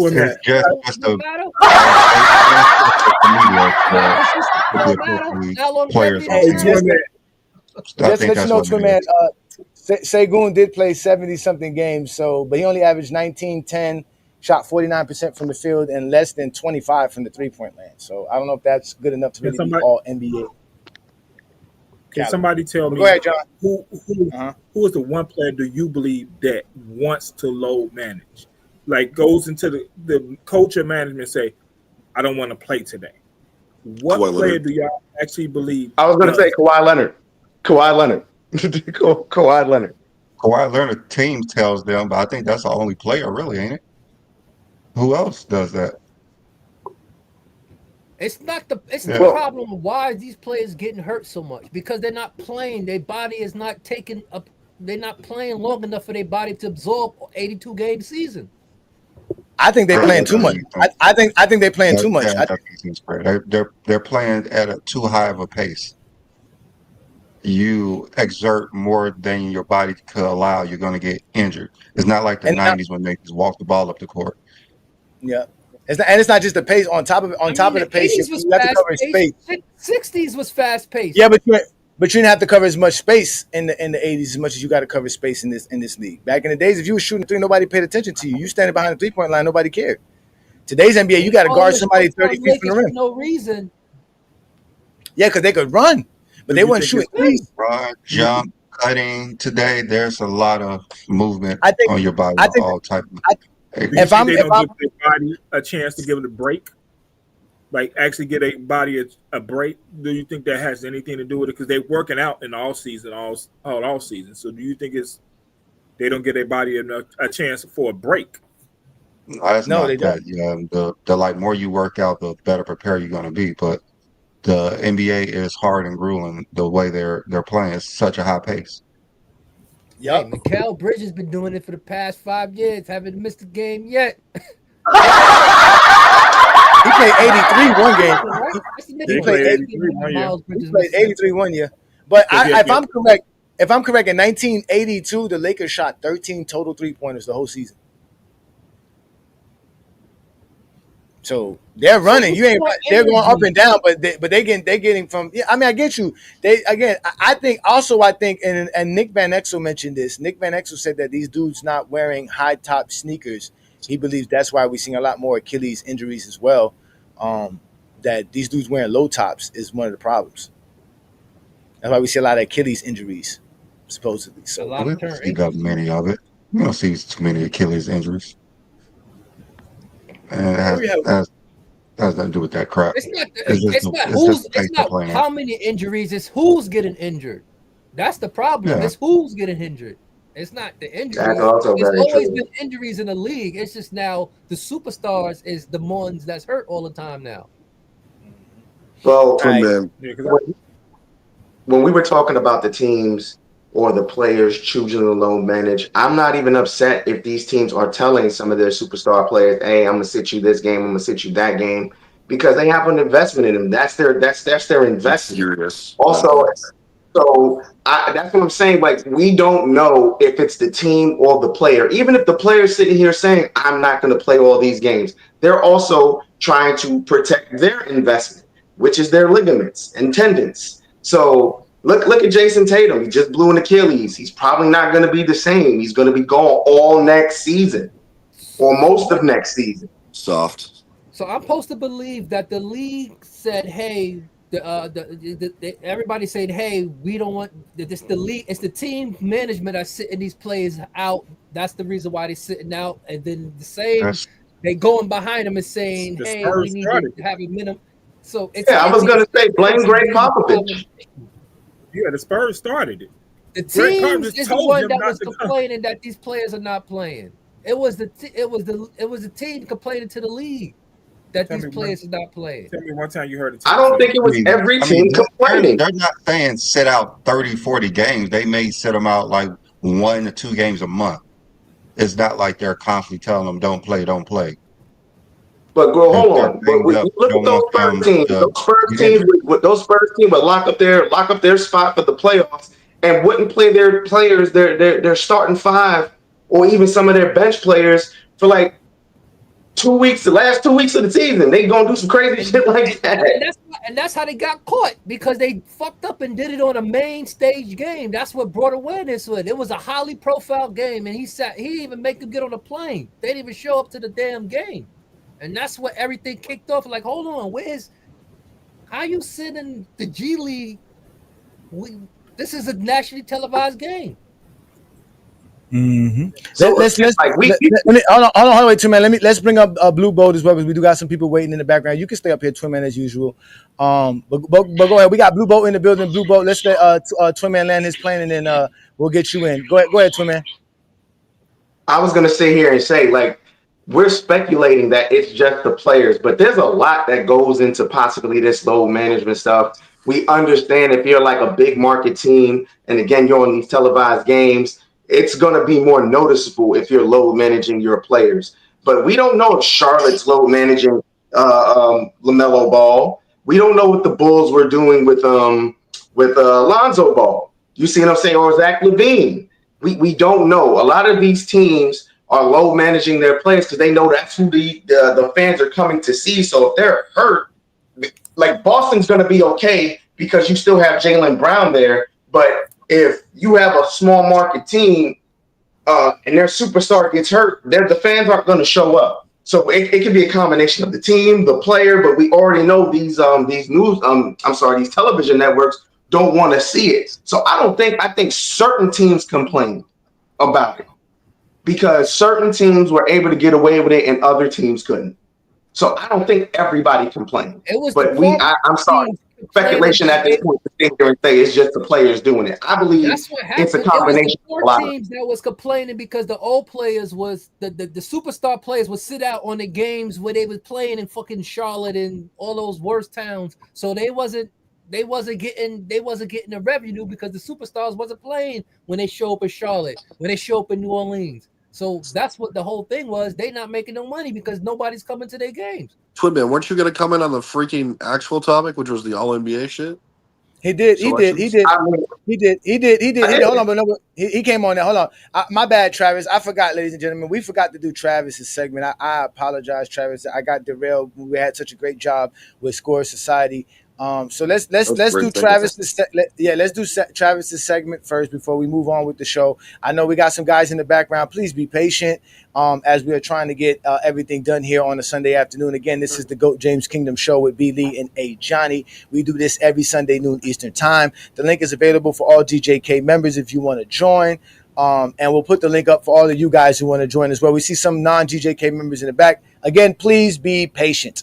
But let's go ahead and do what we normally do, which is give respect to the guys on our panel. And we would do that by allowing Travis to do his chat bomb. He goes out here and he finds people who say silly stuff on the internet, and he exposes them right here on a Sunday afternoon. So, ladies and gentlemen, without further ado, we're going to give you the chat bomb with T Perfect. We are interrupting our normal programming. The current threat level is critical, meaning an attack is imminent. Civilians are advised to remain indoors. In some urban areas, evacuations are taking place. If you're in one of these areas, police will help you to safety. Follow their orders without question. You should remain indoors until you are told otherwise. You should now prepare for a nuclear strike. You will not be able to leave your location for 14 days after the strike.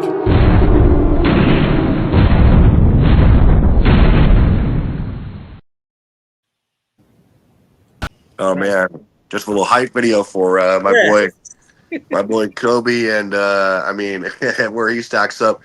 So I apologize to Twin Man in advance for this because probably won't be his favorite segment, but basically last couple weeks or so you've seen me not by my own choice, but I've had to tear Kobe Bryant down or at least put him in his proper place, especially when compared to some of his betters like LeBron, Kareem, all these guys who are objectively better than him. But the point of my segment today is that there are so many of these clowns who, like, when you just listen to them try to defend Kobe, they can't do it correctly, and they do a real disservice to our guy Kobe Bryant, who deserves a lot better than what you see, especially by these idiots like Black Mamba here, his other 14 names that he has that he shows up with and spams us. But these guys, it's like, you handle the keys of Ferrari, but they're only rated to drive a Ford Pro.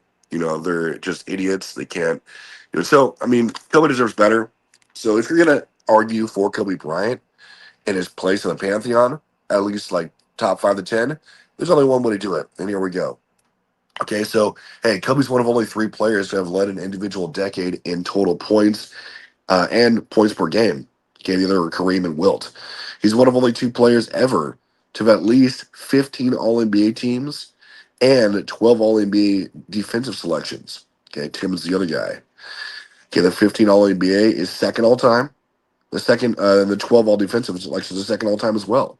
Okay, he's one of only 2 players to lead the playoffs in scoring for 3 straight years, 08 to 10, and the only player ever to score 600-plus points again across 3 straight postseasons as well. So he's excelling in these areas as well. So also, what about his competition? From 2008 to 2010, Kobe faced 11 50-plus win opponents over that stretch, with his roster being his co-star being 1-time All-Star and 0 All-NBA Pau Gasol. Okay, no shade to Pau, but that's just the facts.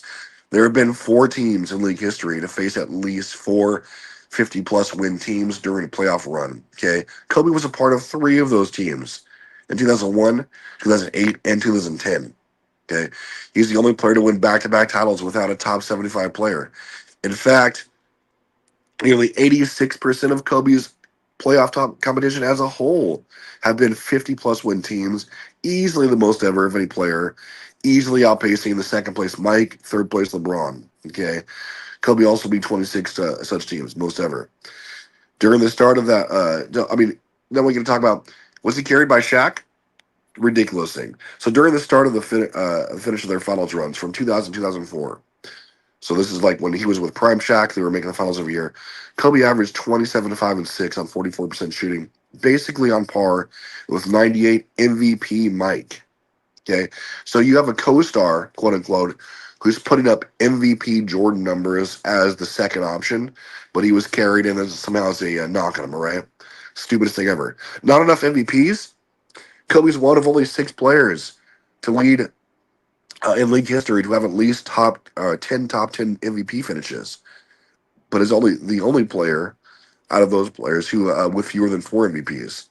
Those other players are Mike, Wilt, Kareem, LeBron, and Bill. So if you want to tell me that Kobe doesn't deserve 5 or 6 MVPs, sure, but you're telling me that he's in that class with those guys and he just didn't win more than 1?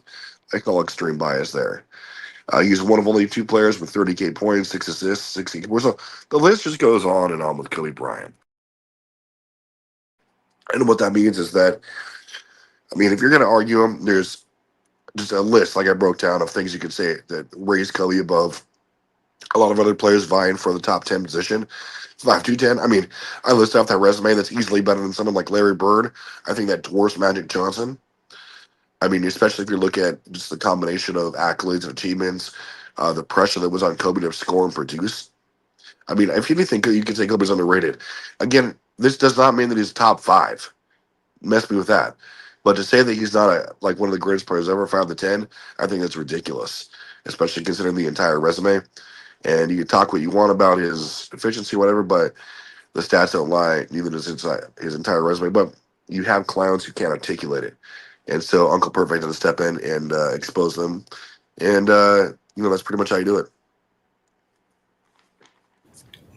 Man, your Kobe fandom. Shout out to you with the Kobe fandom. Ladies and gentlemen, that is the T-Perfect chat bomb. Again, he got tired of you guys getting upset at him because he came home and he can't sneak out at night. We all know why he can't sneak out at night, because there's a page that's no longer existing in these worlds. So welcome home, Travis, and stop running out at night. Thank you for doing what you do. Today's show and have some fun. Again, ladies and gentlemen, we are the GOAT James Kingdom platform. This is the GOAT James Kingdom show, and we're having a great time. Let's bring up Blue Boat here right quick, since Blue Boat was very patient. Go ahead, Blue Boat. What you got for us for today's afternoon? Oh, T-Perfect. The Lord of GOAT James Kingdom. What's going on? What's going on? Can y'all hear me? Yeah, we can y'all hear me. Yeah, shout out to everybody in the panel and everything, man. You know what I mean? Like I said, again, y'all dropping knowledge here. Y'all dropping, it's education here. You don't find this much on YouTube. Very few channels do what y'all cats do. I mean, Blue Boat, can you turn off? Can you put on whatever you got in the background on mute, brother, please? Whatever that is in the background. My fault. Yeah. Can you hear me now? Can you hear it now? Yeah. Okay, Please, yeah. okay. There you go. Yeah. Now, two things I want to touch on real quick. LeBron James making the All-NBA team in his 22nd season. That's just outstanding. You know what I mean? I don't care about no GOAT debate. I don't care about where you got him ranked. I don't care. Is he this? Is he that? Do you know he's made All-NBA teams in 3 decades? 3 decades. 3 decades of All-NBA teams. 3 decades. 2000s, you had he was there with Kobe, Tim Duncan, Kevin Garnett, Steve Nash, Paul Pierce, Ray Allen, all those guys. The guys in the 2000s. Then he came in his own, and right there with Dwayne Wade too. But then him and Dwayne Wade went in 2010s with Kevin Durant, James Harden, Steph Curry, Russell Westbrook. All these guys made all NBA teams during that course of that decade. Now, 22 years into his career, right? He's there with Giannis, Joker, SGA. Who made the you got Anna. Well, I'm just talking Tatum. Right. Tatum, Donovan. I was just about to get to that. I'm just talking about not the first, second, or third team. I'm just talking about all the NBA teams all together. And he's still playing at a high level. I mean, it's just like it's just incredible, man. He just continues to obliterate the record books. And I'm a Michael Jordan guy saying this thing. You know what I mean? And it's like, just at the end of the day, it's like I don't see how you can look at this guy. And if you're not even a fan of LeBron, you don't consider this man top 5, top 3 of all time. I don't understand it. I don't get it. There's a lot of pushback still to that. Oh, he jumped from team to team. Oh, he's a coward. Oh, he flops too much. Oh, he whines and complains to the referees and all that good shit. Well, Blue Bolt, the only reason you don't understand that is because you're a completely unbiased and totally knowledgeable basketball fan. Thank you. I appreciate that. Very few people in here actually said that. Very few people. You got very few people like us that's in this basketball space. Very few. Everybody's a bunch of casuals.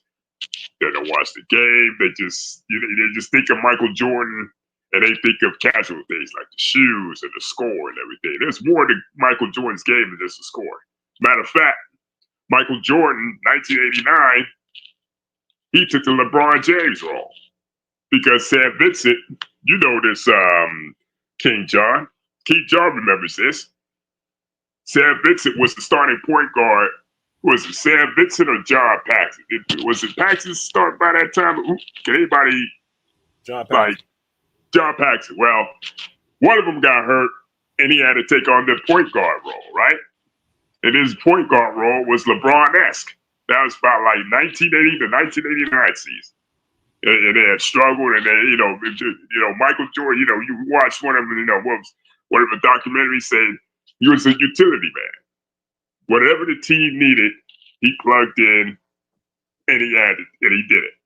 Whether it's facilitate, be an assist man, all that stuff. But yeah, people don't remember that. All they romanticize is the scoring, the killer instincts, the last second shots. There's more to being clutch than the last second shots.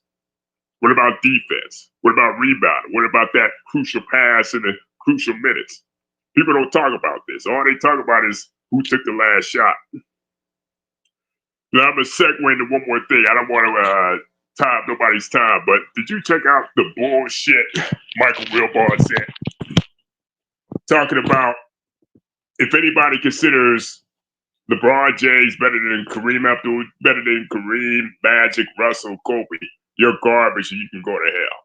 I want to know from anybody, but just all around. What do you think about that bullshit? Nobody watches it. Nobody watches ESPN. I know. I watched it. I listened to what he said. He said that he said that he do got LeBron number 2, but he would never say that that he's better than other players because he don't want to disrespect them.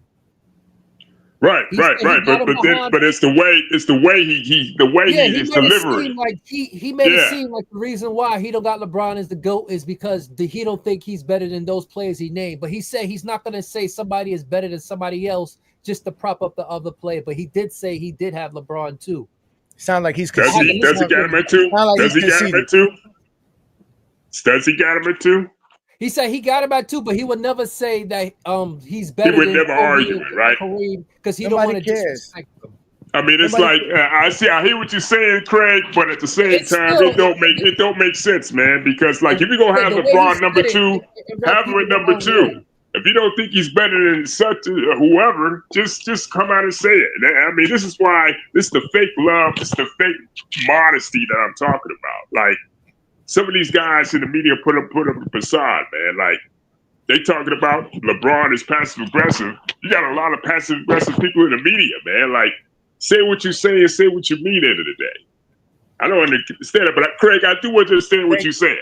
Hold on, Blue Boat. They cannot. You cannot. I know they can't. Blue Boat, you cannot give your honest take because soon as you give your honest take, some zesty Jeffrey's gonna pop up and say you don't know basketball because it doesn't fall in line with any of the silly nonsense that they say. So Mike Wilbon is not gonna tell us that LeBron is right behind Michael, even though he thinks he's better than Michael. That's just going to be him. Just like the majority of people who have LeBron second, you already conceded that he's better than Mike. You just don't want to say it. But he just doesn't want to say it because he's tired of arguing with Kobe fans. He's tired of arguing with all his old school fans who's saying, damn, how are y'all propping up Kobe and LeBron, but y'all not popping up Wilt Chamberlain, Bill Russell, and all these other guys because he comes from that old oligarch of those media guys. But nobody really, again, how are y'all telling me NBA ratings are down, but ESPN ratings are up? Who is watching Mike Wilbon? I haven't seen PTI in years. I don't care what Mike Wilbon. Well, I checked it out. I checked it out on YouTube. I don't know who's even plugging them in on YouTube or doing what. There is nothing that those two gentlemen speak about that is relevant to today's. They are outdated. These guys are not speaking about. They don't know. We already know Kornheiser never really cares about nothing relevant to today or contemporary sports. He doesn't care.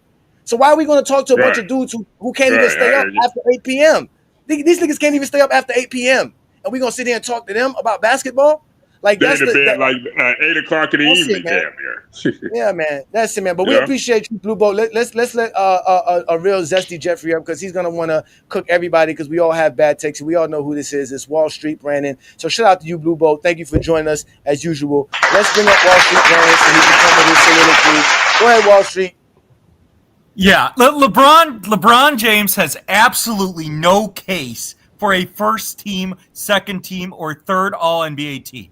Okay? No player in NBA history has ever made an All-NBA team with a negative plus minus. LeBron was negative 54 this year. And I'm going to get off the stats. I'm going to go next level. Okay? The Lakers were plus 5 with LeBron off the court in the regular season. They were negative 0.3 with him on the court. The Lakers were minus 11 with LeBron on the court in the playoffs. They were plus 10 with him off the court in the playoffs. And here's the real reason, and this cooks you guys on multiple levels. LeBron has no GOAT case against Jordan. Jordan dominated the 90s. LeBron played in 3 decades. He never dominated a single decade. LeBron's 22-33 in the finals. That's not dominating anything. Michael Jordan has more scoring titles, MVPs, championships, and first all-defensive teams. He's played 7 fewer years. So all you LeBron people can do is go to accolades like all NBA teams to make the case against Jordan. But the only reason LeBron made an all-defensive team is he pays off people in the media. Because these people, Richard Jefferson, Kendrick Perkins, Nick Wright, Shannon Sharp, these are all LeBron's people. So when you talk about how the Jordan people are negative, Michael Jordan didn't pay people to work for Fox and CBS. LeBron's paying off half the people who are in the fucking media to push him as the GOAT, and he still doesn't have any legit case as the GOAT, and the overwhelming majority of the public still doesn't think LeBron's the GOAT, even though half the fucking media in corporate media with ESPN and CBS thinks that Jordan is still the GOAT. Again, LeBron James is the only player in NBA to make an all-defensive team with a negative plus-minus, and his team was better with him off the court. And the reason for that is LeBron played no defense. LeBron was complete garbage the first 2 months of the season. He played absolutely no defense. By far the dumbest take on this show that got completely exposed was when Ajani claimed that Anthony Davis was the reason the Lakers were struggling on defense. The Lakers' defense collapsed in the playoffs without Anthony Davis. LeBron's help in individual defense was trash all year. That's why he had a negative plus minus. That's why the Lakers were better with him off the court for most of the season, and it's why he had no business making an all-NBA team. Harden and Cade were both better than LeBron for most of the regular season. Both of them had a better case than LeBron for second-team all-NBA. Cade was playing top-level defense. He averaged more points per game. He carried a heavier load than LeBron. LeBron had absolutely no case for second-team all-NBA over Cade, and he had no case for all-NBA over Harden either. Harden played 79 games this year. The only reason LeBron made the second All-NBA team is he pays off people in the media, the same thing he did to get the MVP in the Olympics, and the same thing he does to get clowns like you guys to come in here and argue that he's the GOAT. LeBron has, as I mentioned this before, LeBron has multiple people in the media, Shannon Sharp, Nick Wright, even Brian Windhorst for most of the time, who just suck him off and promote bullshit narratives to try and get casuals like you to argue LeBron's the GOAT.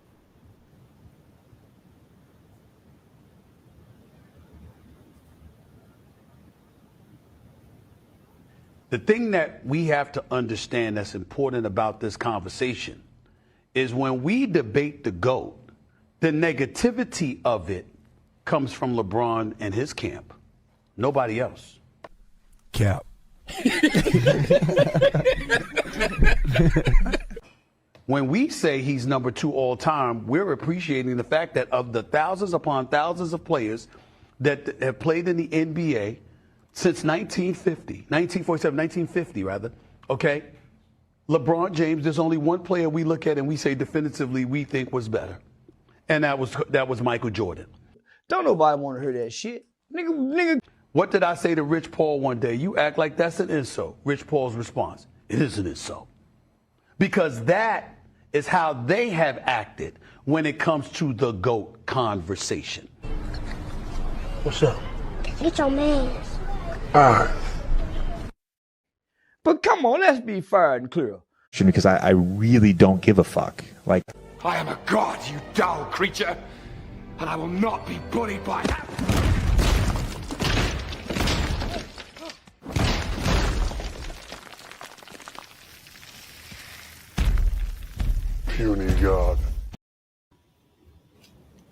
Brandon, you want to address Wall Street?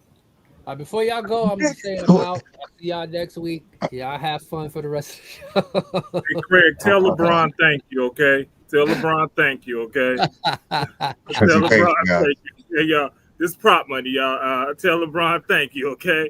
Because of all the stuff he has done for us, okay? I appreciate it, LeBron James. Thank you. He literally said that LeBron, like LeBron pays to be there. He named like 2 people in the media.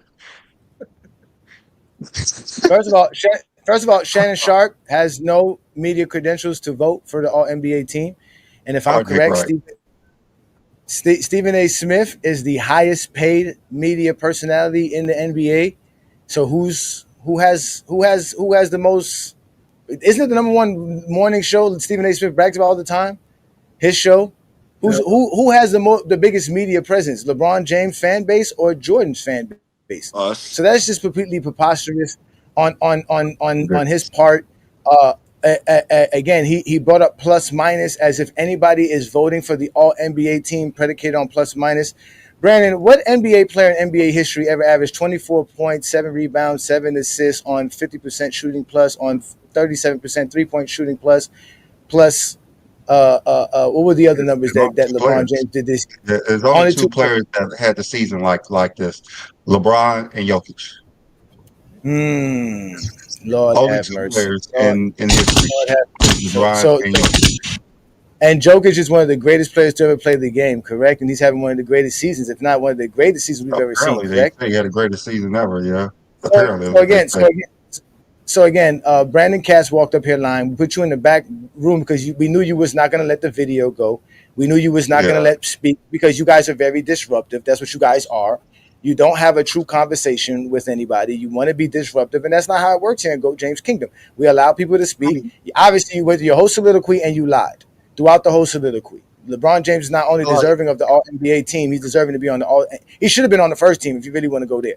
So that's just preposterous on his part. If you want to harp on the plus or minus, isn't LeBron like second in the regular season behind Duncan and first in the postseason? So if you love plus or minus so bad, you have to put LeBron above Jordan. If you love that plus or minus so bad. But that's a different story. I thought he was number 1 all time plus and minus. No. In the postseason, the second in the regular season. Duncan's first in the regular season. Very interesting. We got Mingo Jester in the building. Shout out to Mingo Jester. We were talking about the All NBA selections for LeBron, and obviously how Jordan fans are the negative fan base in the GOAT debate. So what you got for us today? What's good, brother?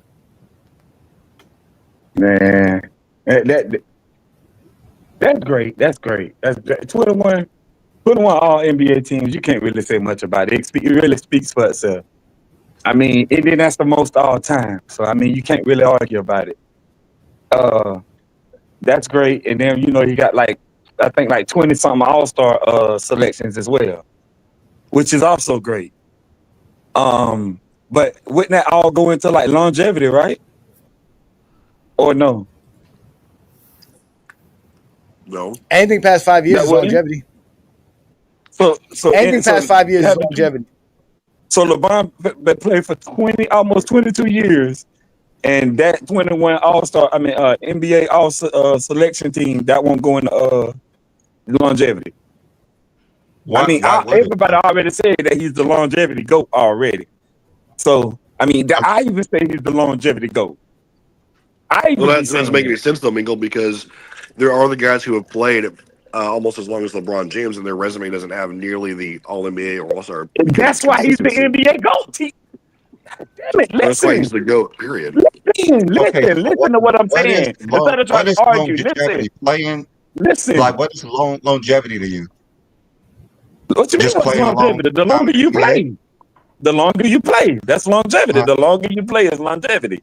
Everything accumulated throughout your career is longevity. How many years does it require? Your entire career, however long you play, from the time you start to the time you finish, your whole career. That's longevity. So if you have a 5-year career, you have longevity. I have a question. No, you don't. You don't. Yeah, I understand because he's going by the most years. So if you go by the most years, does that mean you're supposed to have better stats and more accolades? Is that what you're saying? He's Wait a minute. supposed Say to? that again. Say that again. Okay, the longer you play, you're supposed to have more stats and more accolades, right? The longer you play. I mean, yeah. I mean, it's a cumulative. Yeah. Okay, but what if you play longer and don't have more accolades and more stats? Is that still Then I longevity? get, then I guess your consistency and all that wasn't said good. I guess that's why I say No, I'm LeBron just is the saying, like, longevity goat. yeah, I I keep saying understand. But that. is that still What part of that longevity? y'all That's not getting? what I'm asking. That, Say what yes. part of that y'all not getting? LeBron is the long. How many ways y'all want me to say it? I Chinese, can't hear you. Puerto Rican, You like breaking up. Dominican. No, I'm just asking you a simple question. You said the longer you play, the more stuff that you accumulate. But is it still longevity even if you don't accumulate more stats and accolades? That's all I'm asking. Is it still the same? I would say so, but what I'm saying is LeBron is the longevity goat. I've never That's seen. I've never took it that's all I was asking. I'm Yeah, cool with his longevity is the impressive. longevity. I done been saying that since the beginning. LeBron longevity is impressive. Ain't nothing like LeBron. He's got the most impressive longevity I've ever seen in my life. It's impressive what he's doing. Like far as longevity wise, that's impressive to me. With the, he lead the league in scoring. The all-time scoring record. He got 21 all NBA selections, and he got all the records broken. And it's impressive. The longevity goat. I keep saying that. I mean, I don't know what else y'all want me to say. I believe. No, I just asked you a simple question. I wasn't asking you to like explain. I just asked you like, is this just how many years you play is longevity? That's all you said. So that's fine. That's how you define longevity. That's cool. Mingle just criteria made LeBron the GOAT. Wait, say that again. Your criteria made LeBron the GOAT. So then Lamont criteria, but he still got Jordan as the GOAT. That wasn't Lamont. Don't make it Lamont. It was Lamont. Lamont also. Lamont also put his criteria. Wait a minute. I know what he's talking about. He's talking about that Chat GPT thing. Yes. Lamont also put his criteria in Chat GPT, and it also came out with LeBron #1, but he got Jordan as the GOAT. And it was the same The thing. only reason he don't put LeBron as the GOAT because he's still playing. He said It was literally. Well, it doesn't matter why he don't have him as the GOAT. He got Jordan as the GOAT regardless. So what about your criteria? Regardless, he still got Jordan as the GOAT regardless. What about your criteria? That's what I'm saying. Regardless. Your criteria said LeBron was the GOAT. Yours. Yeah, because I didn't really give a criteria. I just really just said a few things and then just said everything basketball. I didn't really give a criteria. Now you want I really didn't give a criteria. I mean, you can go back and look at the screen. You don't believe me. I didn't really give like an actual criteria. I was watching live. I was in the chat. I was watching live. I gave like 3 things and then I said everything basketball related. That's all, and I just said it like that. He put it in Chat GPT and that's what it came up with. Nigga gesture. Where do you have LeBron at all time? On my all-time greatest list? Number 6. 6, okay. Yeah, number 6. Yeah. Everybody who has LeBron outside of the top 5, their criteria has LeBron as a GOAT. So that says a lot. Number 6 about how you value basketball because you believe. Who are the 5 players in front of him, Mingo? Is LeBron.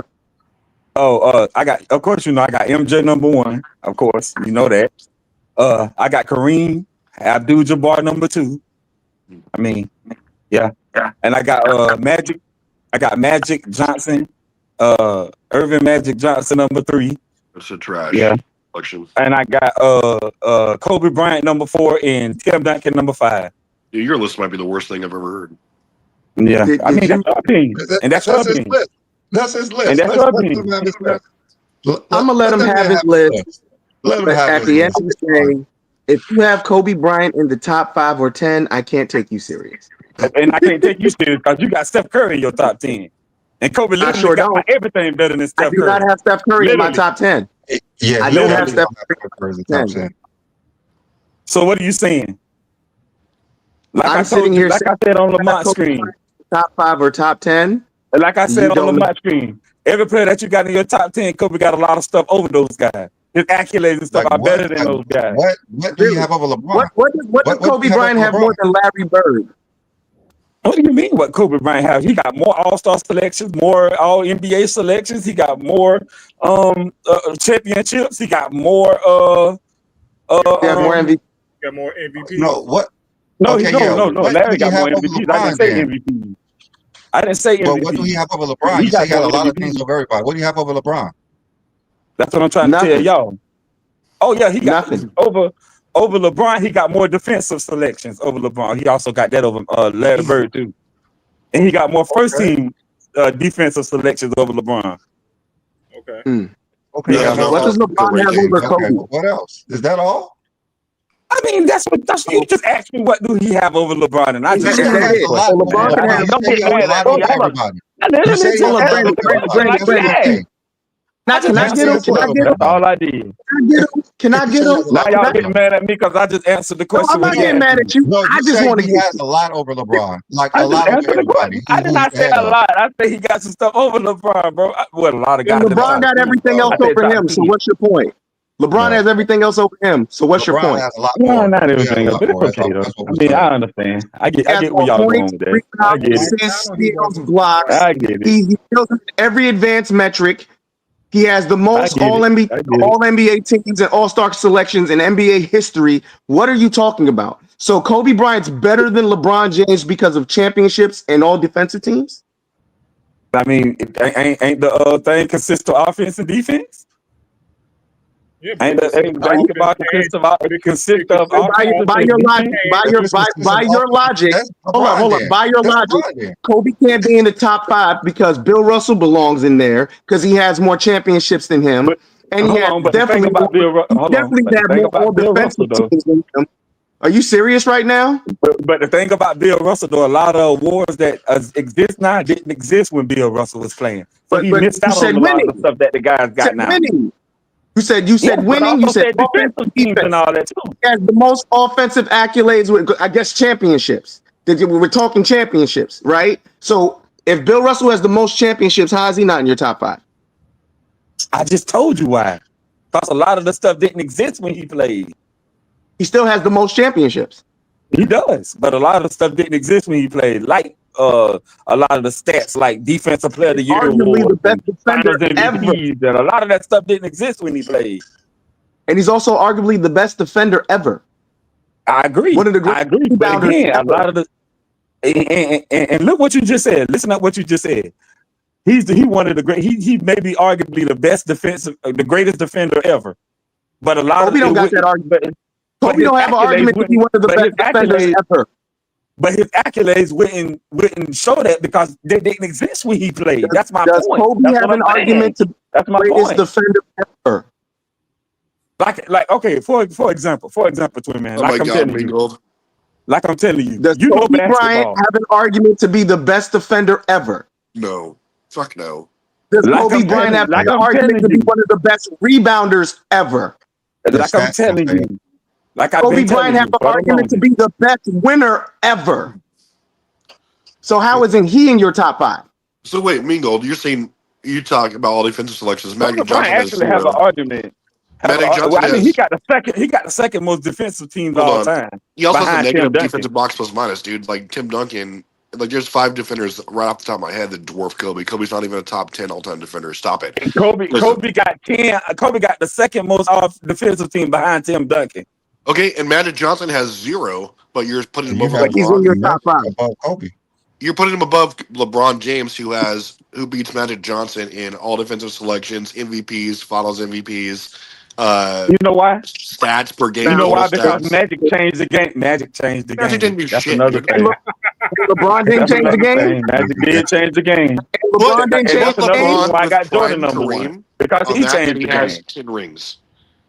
Who Put got 10 LeBron on that rings? same Lakers team and his 10 rings. Did Easy. Steph Curry change the game? Did Steph Curry change the game? Oh, who got 10 rings? You said put LeBron on that Lakers team, that old Lakers team with Magic. Well, take Magic off and put LeBron on that team. That's 10. And now That's what he's saying. we trying to switch and put him on teams that he wasn't. So he I mean, changed the game. Wait, Is your answer to LeBron beating well, Magic? Why y'all do that, He bro? said the reason that he has That's Kobe fair. above LeBron because Kobe was better offensively and defensively. So that's why he has Kobe over LeBron. But the numbers don't say that.